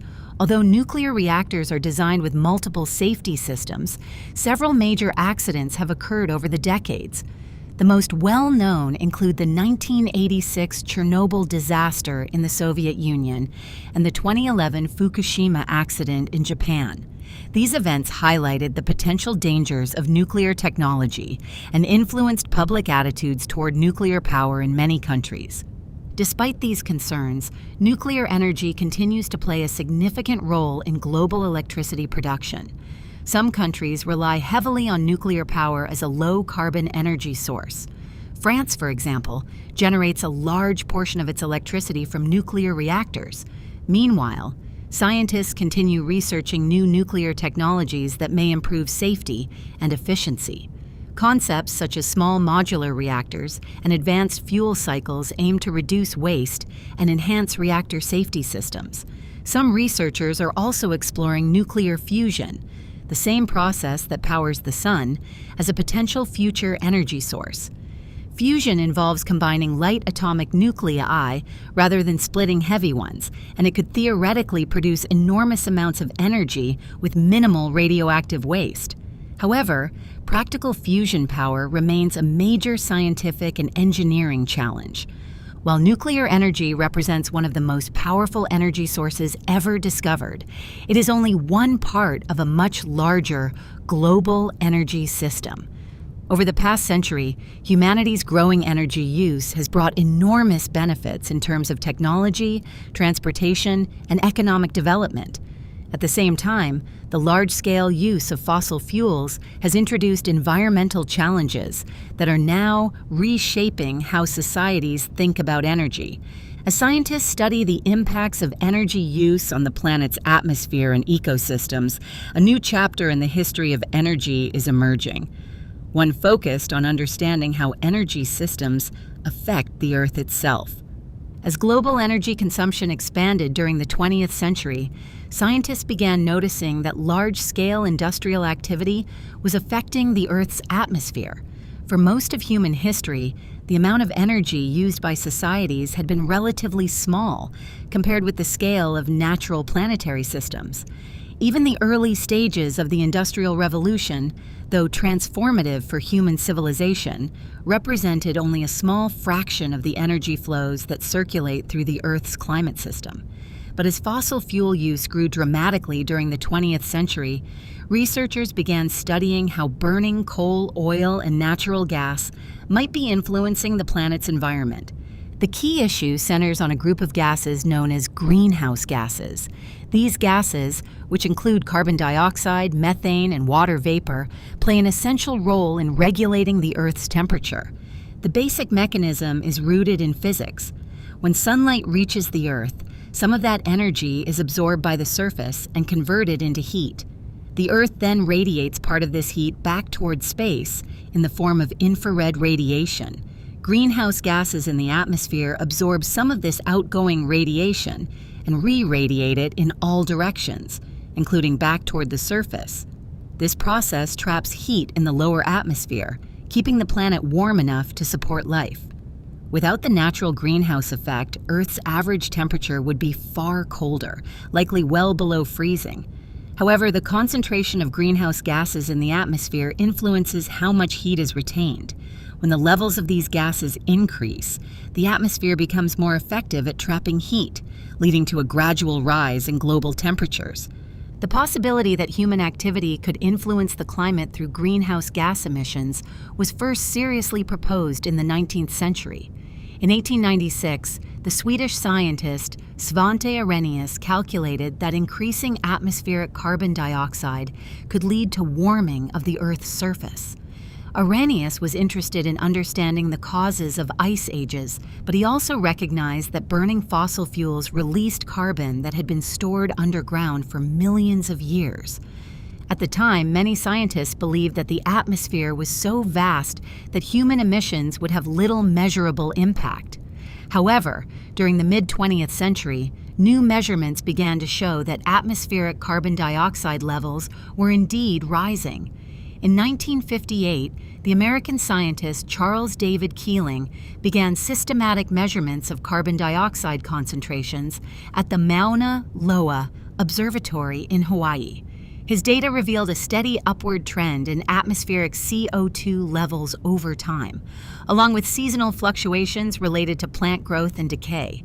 This record, known as the Keeling curve, became one of the most important pieces of evidence demonstrating that human activity was altering the composition of the atmosphere. The increase in carbon dioxide was closely linked to the growing use of fossil fuels for electricity generation, transportation, and industrial processes. Climate scientists began using increasingly sophisticated models to understand how rising greenhouse gas concentrations might influence global temperatures, weather patterns, and ocean systems. These models incorporated knowledge from physics, chemistry, atmospheric science, and oceanography. Over time, they consistently showed that continued increases in greenhouse gas emissions would likely lead to significant warming of the planet. Observational data over the past several decades has confirmed many of these predictions. Global average temperatures have risen, glaciers and polar ice sheets have shown signs of retreat, and sea levels have gradually increased as ocean water expands with warming and ice melts into the sea. Changes in precipitation patterns and the frequency of certain extreme weather events have also been observed. These environmental changes have sparked global discussions about how societies should manage energy systems in the future. Because fossil fuels remain the dominant energy sources in many parts of the world, reducing greenhouse gas emissions requires major adjustments to energy infrastructure, technology, and economic systems. One approach involves improving energy efficiency, finding ways to perform the same tasks using less energy. Advances in engineering have produced more efficient engines, appliances, lighting systems, and industrial processes. For example, modern LED lighting consumes far less electricity than older incandescent bulbs, while producing the same level of illumination. Another approach focuses on expanding the use of renewable energy sources that do not produce carbon emissions during operation. Solar power and wind power in particular have become rapidly growing components of global energy systems. These technologies capture energy directly from natural flows driven by the sun. Solar power systems use photovoltaic cells to convert sunlight into electricity. Photovoltaic materials absorb photons from sunlight, causing electrons within the material to move and generate an electric current. Wind turbines, on the other hand, capture the kinetic energy of moving air using large rotating blades connected to generators. Both solar and wind energy rely on natural processes that are ultimately powered by the sun. Solar radiation heats the Earth unevenly, creating temperature differences that drive atmospheric circulation and wind patterns. These renewable systems tap into energy flows that are continuously replenished by solar radiation. However, renewable energy systems also introduce new challenges. Because sunlight and wind vary depending on weather conditions and time of day, the electricity produced by these systems can fluctuate. Managing these fluctuations requires improvements in energy storage technologies and electrical grid management. One promising area of research involves large-scale battery systems capable of storing excess electricity when renewable production is high and releasing it when production falls.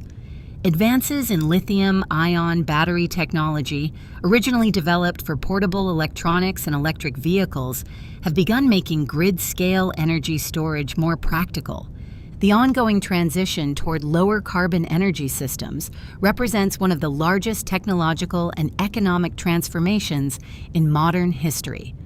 Just as the Industrial Revolution reshaped societies through the widespread use of fossil fuels, the current shift toward cleaner energy technologies may redefine how future civilizations produce and consume energy. Throughout human history, every major phase of civilization has been shaped by the ways humans capture, store, and use energy. From fire and animal power to coal, oil, electricity, and nuclear reactions. Understanding these energy systems is not only a story about technology, but also about the relationship between human societies and the natural world that sustains them. And as scientists and engineers continue exploring new sources of power, humanity's long search for energy is far from finished. As societies began exploring alternatives to fossil fuels, renewable energy technologies that had once seemed experimental or impractical began to develop rapidly. Among these, solar power stands out as one of the most fundamental forms of energy available on Earth. Nearly all energy used by life on this planet ultimately comes from the sun. Plants capture solar energy through photosynthesis, which supports food chains. Winds are created by uneven heating of the atmosphere by sunlight. Even fossil fuels represent ancient solar energy stored in the chemical bonds of plants and microorganisms that lived millions of years ago. In this sense, solar energy has always been the original source behind most of Earth's energy systems. The idea of directly capturing energy from sunlight, however, is relatively recent in human history. For centuries, sunlight had been used passively, for warmth, drying crops, or lighting interiors through windows. But the ability to convert sunlight directly into electricity required advances in physics and materials science. The breakthrough came with the discovery of the photovoltaic effect. In 1839, the French physicist Alexandre Edmond Becquerel discovered that certain materials could generate small electric currents when exposed to light. This effect occurs when photons, particles of light, strike a material and transfer energy to electrons within that material. If the material is structured in a particular way, the energized electrons can move through the material, producing an electric current. Early photovoltaic devices were inefficient and produced very small amounts of electricity, limiting their practical applications. However, during the mid-20th century, advances in semiconductor technology allowed scientists to create more effective solar cells. In 1954, researchers at Bell Laboratories in the United States developed one of the first practical silicon-based photovoltaic cells capable of converting sunlight into electricity with enough efficiency to power small electronic devices. Initially, solar cells were extremely expensive to produce. Their earliest major application was in space technology. Satellites required reliable sources of energy that could operate for long periods without maintenance. Solar panels proved ideal for this purpose because they could generate electricity continuously while exposed to sunlight in space. Many early satellites relied on solar cells for power. Over time, improvements in manufacturing and materials reduced the cost of solar technology. Large solar arrays began appearing on rooftops and in dedicated solar farms designed to generate electricity for electrical grids. Solar power has several advantages as an energy source. It produces electricity without burning fuel, meaning it does not emit carbon dioxide during operation. The energy source itself, sunlight, is abundant and widely available across most regions of the Earth. However, solar energy also presents challenges. Solar panels generate electricity only when sunlight is available, meaning production drops at night and can vary during cloudy weather. Because of this variability, solar power systems often require backup energy sources or energy storage technologies, such as batteries, to ensure consistent electricity supply. Wind energy, another renewable source, shares many similarities with solar power in terms of its dependence on natural environmental conditions. Wind turbines capture the kinetic energy of moving air using large rotating blades connected to generators. As wind pushes against the blades, the rotor spins, turning the generator and producing electricity. Although modern wind turbines are relatively recent technologies, the idea of using wind as a power source is centuries old. As discussed earlier, windmills were widely used in medieval Europe and the Middle East to grind grain and pump water. These early machines demonstrated that the energy contained in moving air could perform useful mechanical work. Modern wind turbines apply the same basic concept, but use advanced engineering to maximize efficiency. Today's turbines can be more than 100 meters tall, with blades spanning enormous diameters. These large blades capture more wind energy and allow turbines to generate significant amounts of electricity even at moderate wind speeds. Wind farms, collections of many turbines operating together, have become common in regions with strong and consistent winds. Offshore wind farms built in coastal waters where winds are often stronger and more stable have expanded rapidly in recent years. Like solar energy, wind power produces electricity without combustion and therefore generates very low emissions during operation. However, wind energy also depends on weather patterns and geographic conditions. Wind speeds vary over time, meaning electricity production from wind farms can fluctuate. Managing these fluctuations has become one of the key challenges in integrating renewable energy into electrical grids. When renewable production rises and falls unpredictably, grid operators must carefully balance supply and demand to maintain stable electricity systems. This challenge has led to growing interest in energy storage technologies. Large battery systems can store electricity when renewable production exceeds demand and release it when production drops. Advances in lithium-ion batteries, originally developed for portable electronics and later electric vehicles, have made grid-scale storage increasingly feasible. Another form of energy storage involves pumped hydroelectric systems. In these systems, excess electricity is used to pump water from a lower reservoir to a higher one. When electricity is needed, the stored water is released back downhill through turbines, generating electricity again. This method effectively stores energy in the form of gravitational potential energy. Renewable energy technologies are rapidly evolving, and many countries are investing heavily in solar, wind, and storage infrastructure. Improvements in materials science, manufacturing, and grid management continue to increase the efficiency and affordability of these systems. Yet even as renewable energy expands, the global energy system remains complex and diverse. Fossil fuels still supply a large share of the world's energy.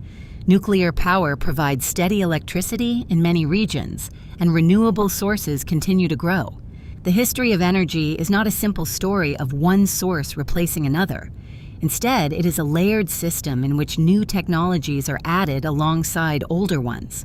Fire, animal power, watermills, steam engines, oil engines, electrical grids, nuclear reactors, and renewable technologies all represent stages in humanity's ongoing effort to harness the forces of nature. Each stage reflects both scientific discovery and human ingenuity, and each stage reveals how deeply the story of energy is intertwined with the story of civilization itself. As renewable energy technologies expanded and electrical grids became more complex, one of the most important challenges facing modern energy systems became clear: storing energy effectively.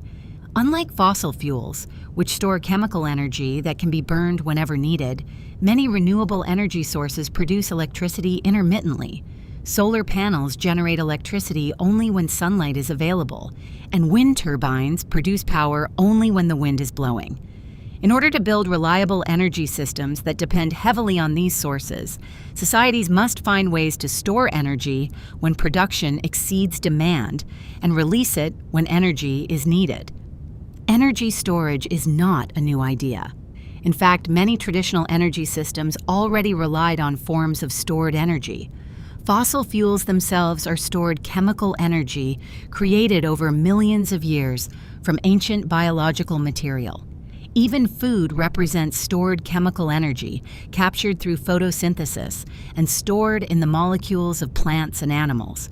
But storing electrical energy efficiently and economically on large scales has long been one of the most difficult technical problems in engineering. One of the most familiar forms of electrical energy storage today is the battery. Batteries store energy through chemical reactions that can be reversed when electricity flows into or out of the device. When a battery is connected to a circuit, chemical reactions inside the battery release electrons, creating an electric current that can power devices. When the battery is recharged, an external power source forces electrons back into the system, restoring the chemical state needed to store energy again. The earliest practical batteries were developed in the early 19th century. In 1800, the Italian scientist Alessandro Volta created what is often considered the first true battery, known as the voltaic pile. This device consisted of alternating discs of copper and zinc separated by pieces of cloth soaked in salt water. The chemical reactions between the metals and the electrolyte solution produced a steady flow of electrical current.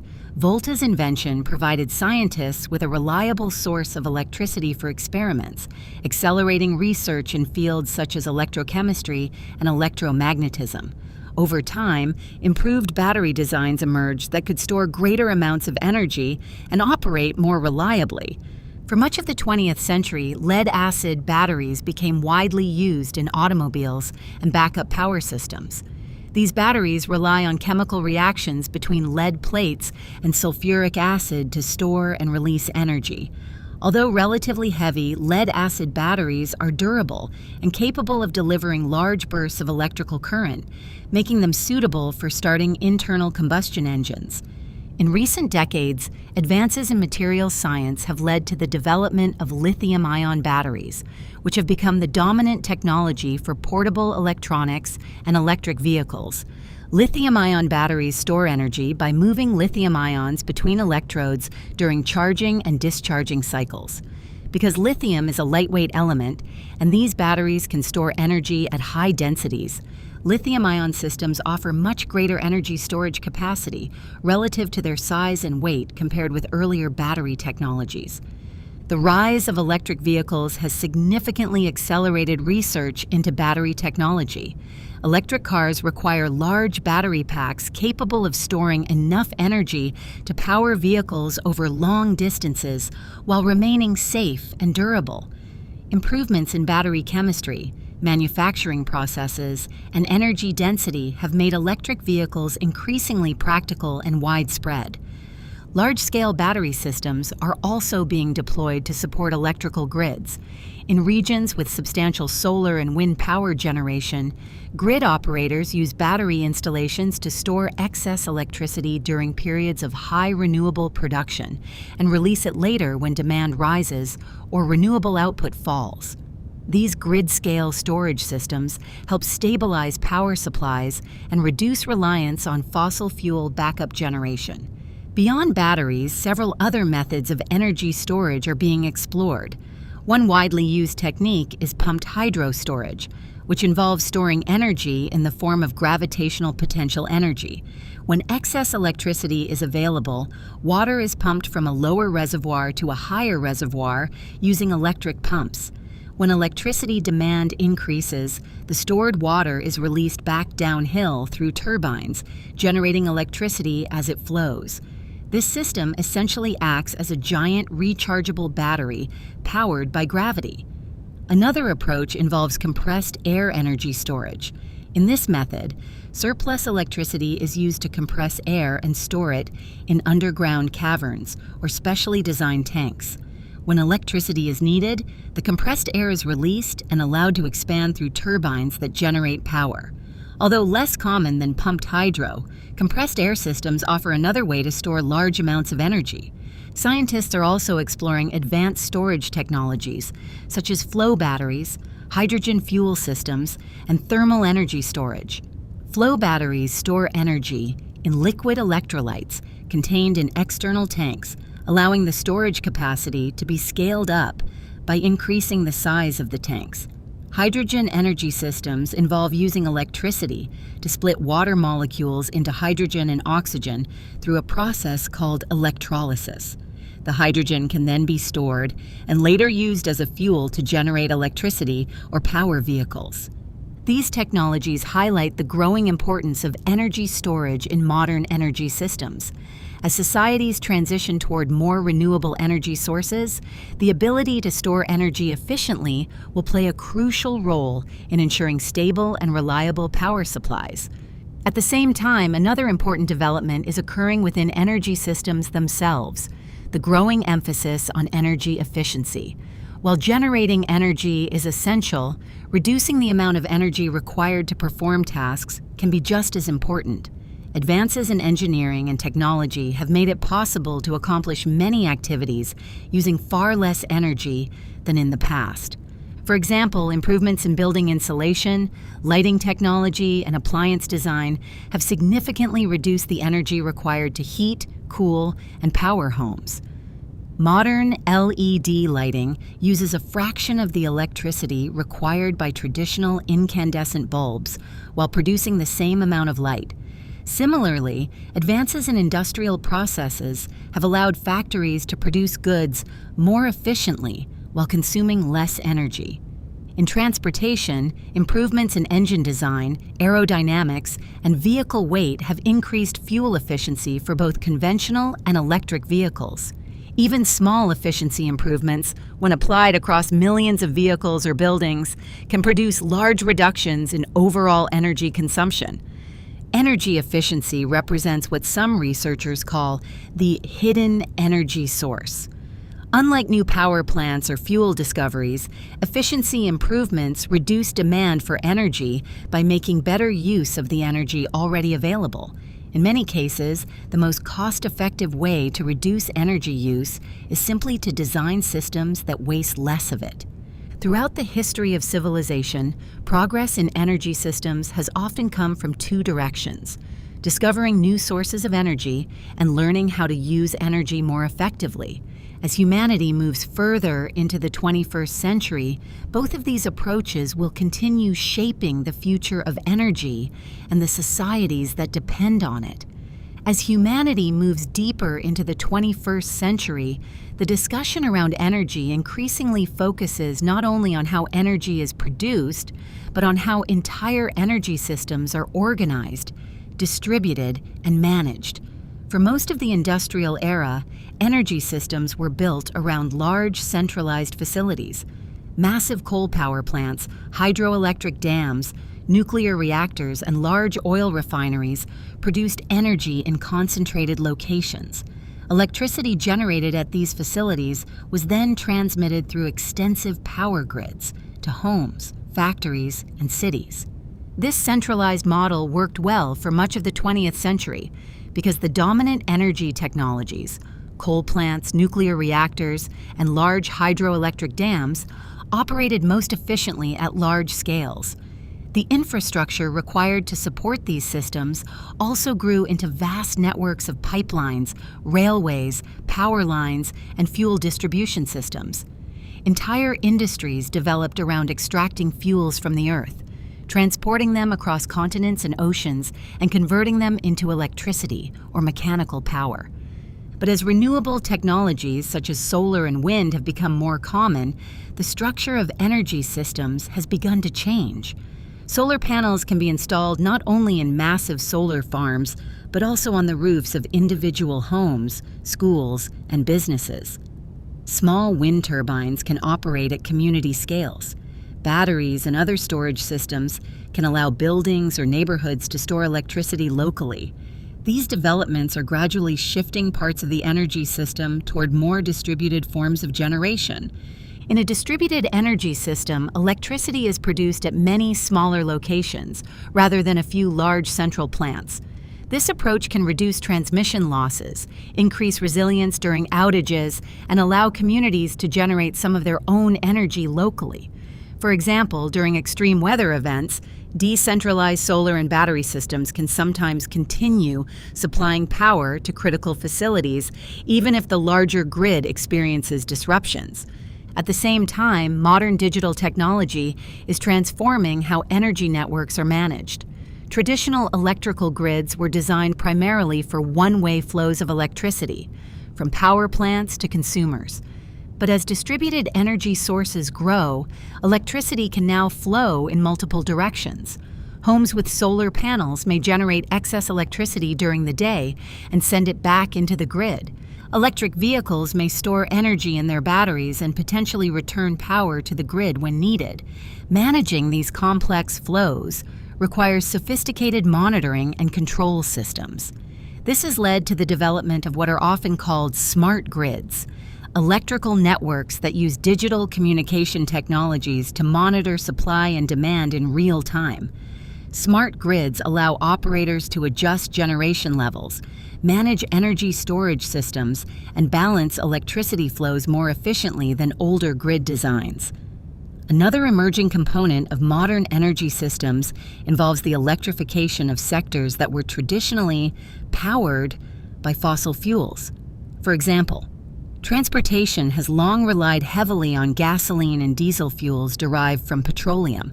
Electric vehicles represent an effort to shift transportation toward electricity, which can be generated from a wide variety of energy sources, including renewables, nuclear power, or even fossil fuels with carbon capture technologies. Electrification is also expanding in areas such as home heating and industrial processes. Heat pumps, for instance, use electricity to move heat from one location to another rather than generating heat through combustion. These systems can be far more efficient than traditional heating methods because they transfer heat instead of creating it from fuel. As these changes unfold, the global energy system is becoming increasingly interconnected with other technological developments. Advances in artificial intelligence and data analysis are helping energy companies forecast demand, optimize grid performance, and integrate variable renewable energy sources more effectively. Satellite monitoring and sensor networks provide detailed information about weather patterns that influence solar and wind generation. Meanwhile, research continues into entirely new forms of energy technology. Scientists are exploring advanced nuclear reactor designs that may produce less waste and operate with improved safety systems. Other researchers are pursuing the long-standing goal of controlled nuclear fusion, which would generate energy by fusing light atomic nuclei together, the same process that powers the sun. Fusion reactions could theoretically provide enormous amounts of energy using abundant fuel sources such as hydrogen isotopes, though achieving stable and economically viable fusion power remains a significant scientific challenge. Energy research also increasingly focuses on hydrogen as a potential energy carrier. Hydrogen gas can store energy and later release it through combustion or through fuel cells that convert hydrogen directly into electricity. Because hydrogen can be produced using electricity from renewable sources through electrolysis, it may play a role in storing energy or fueling industries that are difficult to electrify directly, such as certain forms of heavy transportation or industrial manufacturing. Despite these technological possibilities, the future of energy systems will likely depend not only on scientific breakthroughs, but also on economic decisions, political policies, and societal choices. Energy infrastructure requires enormous investments and often operates for decades once built. The choices made today about power plants, transportation systems, and urban design will influence energy consumption patterns far into the future. Throughout history, shifts in energy systems have reshaped human civilization. The mastery of fire allowed early humans to cook food and expand into new environments. The use of animal power and watermills supported agricultural societies and early industries. Fossil fuels fueled the Industrial Revolution and enabled modern transportation and manufacturing. Electricity transformed cities and communication systems. Nuclear power introduced an entirely new scale of energy density. Today's evolving energy systems represent the latest stage in this long story. As humanity continues to search for reliable, efficient, and sustainable ways to power civilization, the science and history of energy remain deeply intertwined with the future of society itself. Energy, in its most fundamental scientific sense, is the capacity to do work. This definition comes from physics, where energy is understood as a property of matter and systems that allows change to occur. Whenever something moves, heats up, emits light, or undergoes a chemical reaction, energy is being transferred or transformed. What makes the history of human civilization so closely tied to energy is that every technological advancement depends on how effectively societies can access and control these energy transformations. Physicists classify energy into several different forms. Chemical energy is stored in the bonds between atoms and molecules. When fuels such as wood, coal, or gasoline burn, those bonds rearrange, releasing stored energy as heat and light. Mechanical energy is associated with motion and position, such as the kinetic energy of a moving object or the potential energy of water stored behind a dam. Electrical energy arises from the movement of electric charges through conductors. Thermal energy relates to the motion of particles within substances, producing heat. Nuclear energy is stored in the bonds that hold atomic nuclei together. What is remarkable about energy is that it can change form while still obeying a strict physical rule known as the law of conservation of energy. This law states that energy cannot be created or destroyed. It can only be transformed from one form into another. When a power plant burns coal to generate electricity, the chemical energy in the coal becomes thermal energy in the furnace, which turns into mechanical energy in spinning turbines, which then becomes electrical energy flowing through wires. At each stage, some of the energy is lost as waste heat, but the total energy in the system remains conserved. This principle is closely tied to another concept in physics known as efficiency. No energy conversion system can operate with perfect efficiency because some energy always dissipates as heat due to friction, resistance, or other processes. Engineers therefore spend enormous effort designing machines that minimize these losses. The efficiency of an engine, power plant, or battery determines how much useful work can be extracted from the energy input. The history of energy technology can often be viewed as a steady improvement in efficiency and control over energy flows. Early human societies relied on biological systems with relatively low energy output. The energy captured by a person performing physical labor is limited by human metabolism. Even animals used for labor, such as horses or oxen, convert only a portion of the chemical energy in food into mechanical work. The introduction of fossil fuels dramatically increased the amount of energy available to human societies because these fuels contain highly concentrated chemical energy accumulated over geological time. Steam engines converted that chemical energy into mechanical motion on a scale far beyond muscle power. Internal combustion engines later improved the efficiency and portability of mechanical power, enabling automobiles, aircraft, and modern transportation networks. Electrical systems introduced yet another level of flexibility by allowing energy to be transmitted over long distances and converted easily into other forms, such as light, heat, or motion. Electric motors, for example, are among the most efficient machines ever developed. In many cases, they convert more than 90% of electrical energy into mechanical motion. Even with these advances, however, the global energy system still faces fundamental physical limits. One of the most important of these is described by the second law of thermodynamics, which introduces the concept of entropy. In simple terms, the second law states that energy transformations tend to move toward greater disorder. Whenever energy is converted from one form to another, some of it becomes less useful, usually dissipating as low-grade heat that cannot easily be recovered for work. This is why machines cannot operate indefinitely without energy input. A car engine, for instance, releases heat through exhaust gases and engine cooling systems. That heat represents energy that is no longer available for mechanical work. Power plants release waste heat into the atmosphere or nearby water bodies for the same reason. Understanding these thermodynamic principles helps explain why energy systems must constantly draw new energy from external sources. Ultimately, almost all energy on Earth originates from a few fundamental sources. The sun provides the vast majority of energy-driving weather systems, ocean currents, plant growth, and renewable resources such as wind and solar power. Nuclear energy originates from processes within atomic nuclei, while geothermal energy arises from heat generated within the Earth's interior.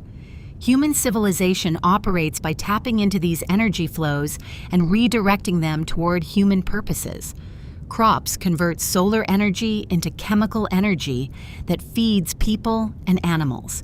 Wind turbines capture atmospheric motion created by solar heating. Hydroelectric dams harvest gravitational energy as water flows through river systems driven by precipitation and the water cycle. Fossil fuels represent stored solar energy from ancient ecosystems, while nuclear fuels release energy from atomic nuclei formed during the creation of elements in ancient stars. In this sense, every power plant, engine, or battery is part of a much larger cosmic story of energy transformations that began long before human civilization existed. Looking ahead, one of the central challenges for modern societies will be balancing growing energy demand with environmental and resource constraints. Global population growth, urbanization, and technological development continue increasing the amount of energy required to support modern life. At the same time, the environmental impacts of large-scale energy use are prompting societies to rethink how energy systems are designed and managed. Future energy systems will likely involve a combination of technologies working together: renewable energy sources, improved energy storage systems, advanced electrical grids, nuclear power, and possibly new technologies that have not yet reached maturity. Each of these systems will rely on the same physical principles that have governed energy transformations throughout the history of science. From the first controlled fire to modern power grids and renewable energy technologies, the story of energy is ultimately the story of how humanity has learned to understand and harness the fundamental forces of the natural world. One of the most important patterns that appears throughout the history of energy is that societies tend to expand their energy consumption as soon as new sources become available. When humans first learned to control fire, it allowed them to cook food, clear land, and survive in colder climates. When animals were domesticated, the available mechanical power in agriculture and transportation increased dramatically. The arrival of coal during the Industrial Revolution unlocked vast quantities of stored chemical energy, enabling factories, railroads, and large-scale industry. Oil and natural gas later powered global transportation networks and modern manufacturing. Each new energy source did not simply replace the previous one, it added another layer to humanity's growing energy system.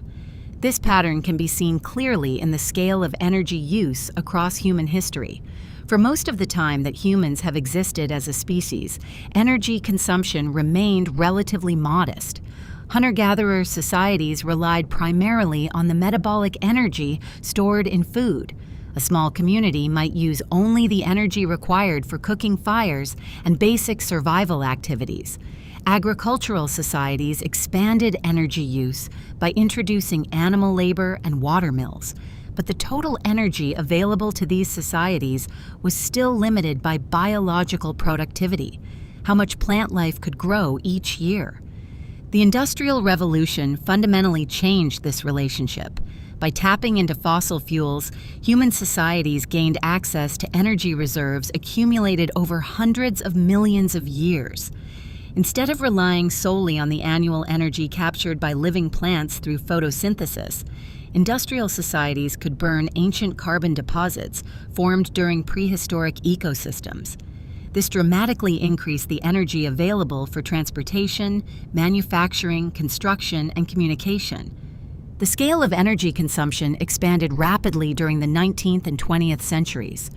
Coal-powered early industry and steam transportation, oil-fueled automobiles, airplanes, and global shipping networks. Natural gas heated homes and powered power plants. Electricity allowed energy to flow through vast networks connecting cities, factories, and households. Modern industrial societies now consume energy at levels that would have been unimaginable to earlier civilizations. A single large power plant can generate more power than entire countries used only a few centuries ago. Modern cities require enormous amounts of energy to operate transportation systems, maintain buildings, supply clean water, process waste, and power digital communication networks. Yet the relationship between energy use and economic development is complex. Higher energy availability often supports improvements in living standards, healthcare, transportation, and communication. Access to reliable electricity, for example, allows hospitals to operate advanced medical equipment, enables refrigeration of food and medicine, and supports education through lighting and digital technologies. At the same time, increasing energy consumption can place pressure on natural resources and ecosystems. Extracting fossil fuels requires mining, drilling, and infrastructure that can alter landscapes and affect local environments. Burning these fuels releases gases and particles into the atmosphere that influence air quality and climate systems. Managing these environmental effects has become one of the major challenges of modern energy policy. One concept that researchers often use to understand energy systems is energy return on investment, sometimes abbreviated as EROI. This idea measures how much energy is obtained from an energy source compared with the amount of energy required to extract and process it. For example, early oil wells in the 20th century often produced enormous amounts of energy relative to the effort required to drill them. As easily accessible deposits become depleted, more energy may be required to extract remaining resources. Energy return on investment helps explain why certain energy sources become dominant during particular periods of history. High EROI energy sources provide large net energy gains that can support complex industrial societies. Lower EROI sources may still be useful, but may require more infrastructure or technological innovation to remain economically viable. Renewable energy systems introduce new dynamics into this equation. While the sun and wind themselves provide abundant energy flows, building the infrastructure to capture that energy, solar panels, wind turbines, transmission lines, and storage systems, requires materials, manufacturing, and energy inputs. Over time, improvements in technology and production efficiency have made these systems increasingly competitive with traditional fossil fuel energy sources.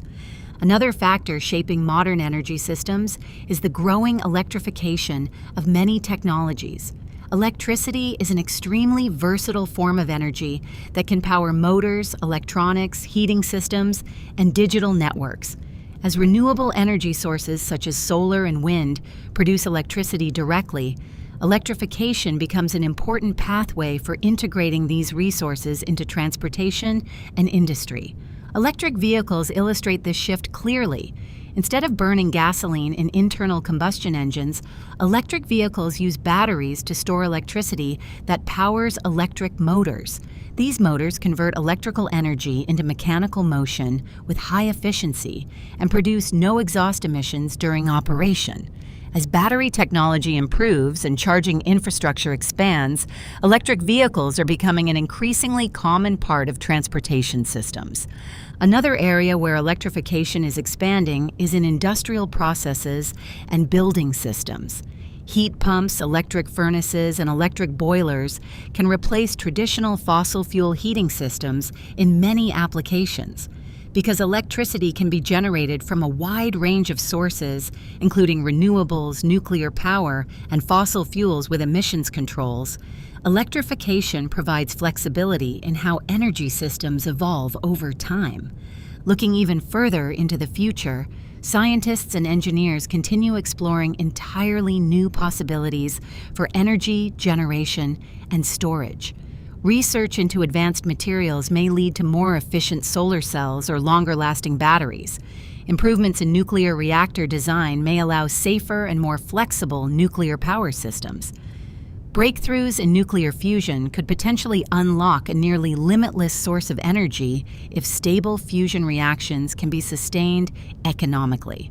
While it is impossible to predict exactly how future energy systems will develop, one pattern remains clear from history. Energy innovation tends to reshape societies in profound ways. The control of fire changed human diets and settlement patterns. Fossil fuels enabled the Industrial Revolution and modern transportation. Electricity transformed communication and urban life. Renewable technologies and advanced energy storage may now be shaping the next phase of human civilization. The story of energy is therefore not simply a technical narrative about machines and fuels. It is also a story about human curiosity, scientific discovery, and the ongoing effort to understand and harness the forces that power the natural world. When looking across the entire sweep of human history, one pattern becomes impossible to ignore. Every major transformation in civilization has been tied to a change in how humans access and use energy. Long before written language, governments, or cities existed, early humans began shaping their world by learning how to control fire. That simple discovery gave humans access to heat, light, and the ability to cook food, which altered human biology, social life, and migration patterns. The control of fire allowed humans to survive in colder climates and extend their activity beyond daylight hours. It was the first step in humanity's long relationship with energy as a tool for shaping the environment, For thousands of years after that, the amount of energy available to human societies remained relatively limited. Most work was performed through human muscles, powered by the chemical energy stored in food. Agriculture allowed people to capture solar energy indirectly through crops, supporting larger populations. The domestication of animals expanded this system by allowing humans to harness the strength of oxen, horses, and other animals to plow fields, transport goods, and perform heavy labor. Even with these improvements, early civilizations were still operating within the limits of biological energy systems. The introduction of mechanical technologies that harnessed natural forces, such as watermills and windmills, represented an important expansion of available energy. These systems captured kinetic energy from rivers and wind, allowing societies to grind grain, pump water, and operate machinery with less reliance on muscle power. For centuries, these renewable systems formed the backbone of mechanical energy in many parts of the world. Yet their power remained limited by geography and weather. The true explosion of energy use began with the Industrial Revolution. The discovery that coal could fuel steam engines unlocked vast stores of chemical energy that had been buried underground for millions of years. Machines powered by coal could perform work on scales far beyond anything previously possible. Factories began producing goods in enormous quantities. Railroads connected distant regions, transporting people and materials at speeds never seen before.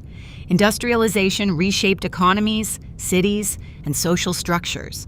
Oil and the internal combustion engine added another layer to this transformation. Liquid fuels made it possible to power vehicles that could travel quickly and independently over long distances.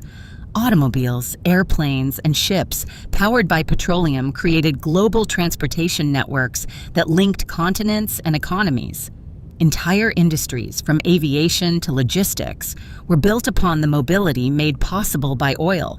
Electricity added yet another dimension to energy systems by allowing energy to be transmitted across vast distances and used in countless applications. Electric motors, lighting, communication systems, and electronic technologies transformed both industry and daily life. Electrical grids became some of the largest and most complex infrastructures ever built, supplying power to cities, factories, hospitals, and homes. Nuclear energy introduced an entirely new scale of energy density by tapping into the forces within atomic nuclei. Although its development brought both promise and controversy, nuclear power demonstrated that the energy stored within matter itself could be harnessed for large-scale electricity generation. More recently, attention has increasingly turned toward renewable energy sources, such as solar and wind power. These technologies capture energy from ongoing natural processes driven by the sun and the Earth's atmosphere. Unlike fossil fuels, which represent finite stores of ancient energy, renewable sources draw from continuous energy flows that are constantly replenished by natural systems. At the same time, improvements in energy storage, battery technology, and electrical grid management are helping integrate these renewable sources into modern energy systems. Electrification of transportation, heating, and industrial processes is expanding the role of electricity as a central carrier of energy throughout society.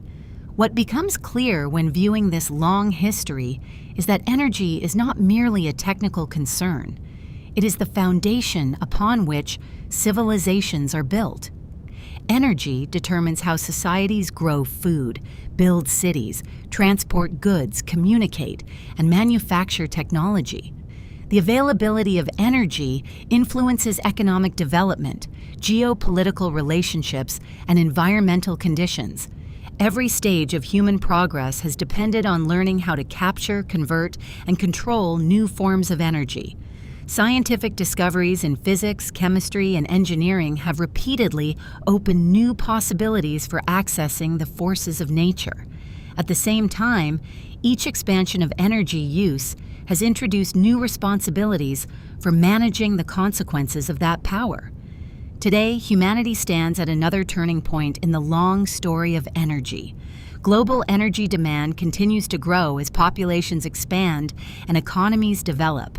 At the same time, concerns about environmental impacts and resource sustainability are prompting a search for new energy strategies that balance reliability, efficiency, and environmental stewardship. The future of energy will likely involve a diverse mix of technologies working together: renewable power systems, advanced nuclear technologies, improved energy storage, more efficient infrastructure, and perhaps entirely new discoveries that have not yet been realized. Just as previous generations could not have predicted the full impact of steam engines or electrical grids, the next major transformation in energy may emerge from scientific breakthroughs that are still unfolding. Yet despite all the technological changes, the fundamental principle remains the same. Civilization advances by learning how to use energy more effectively. From the first sparks of controlled fire to the complex energy networks of the modern world, the history of energy is ultimately the story of humanity's effort to understand and harness the forces that power the universe.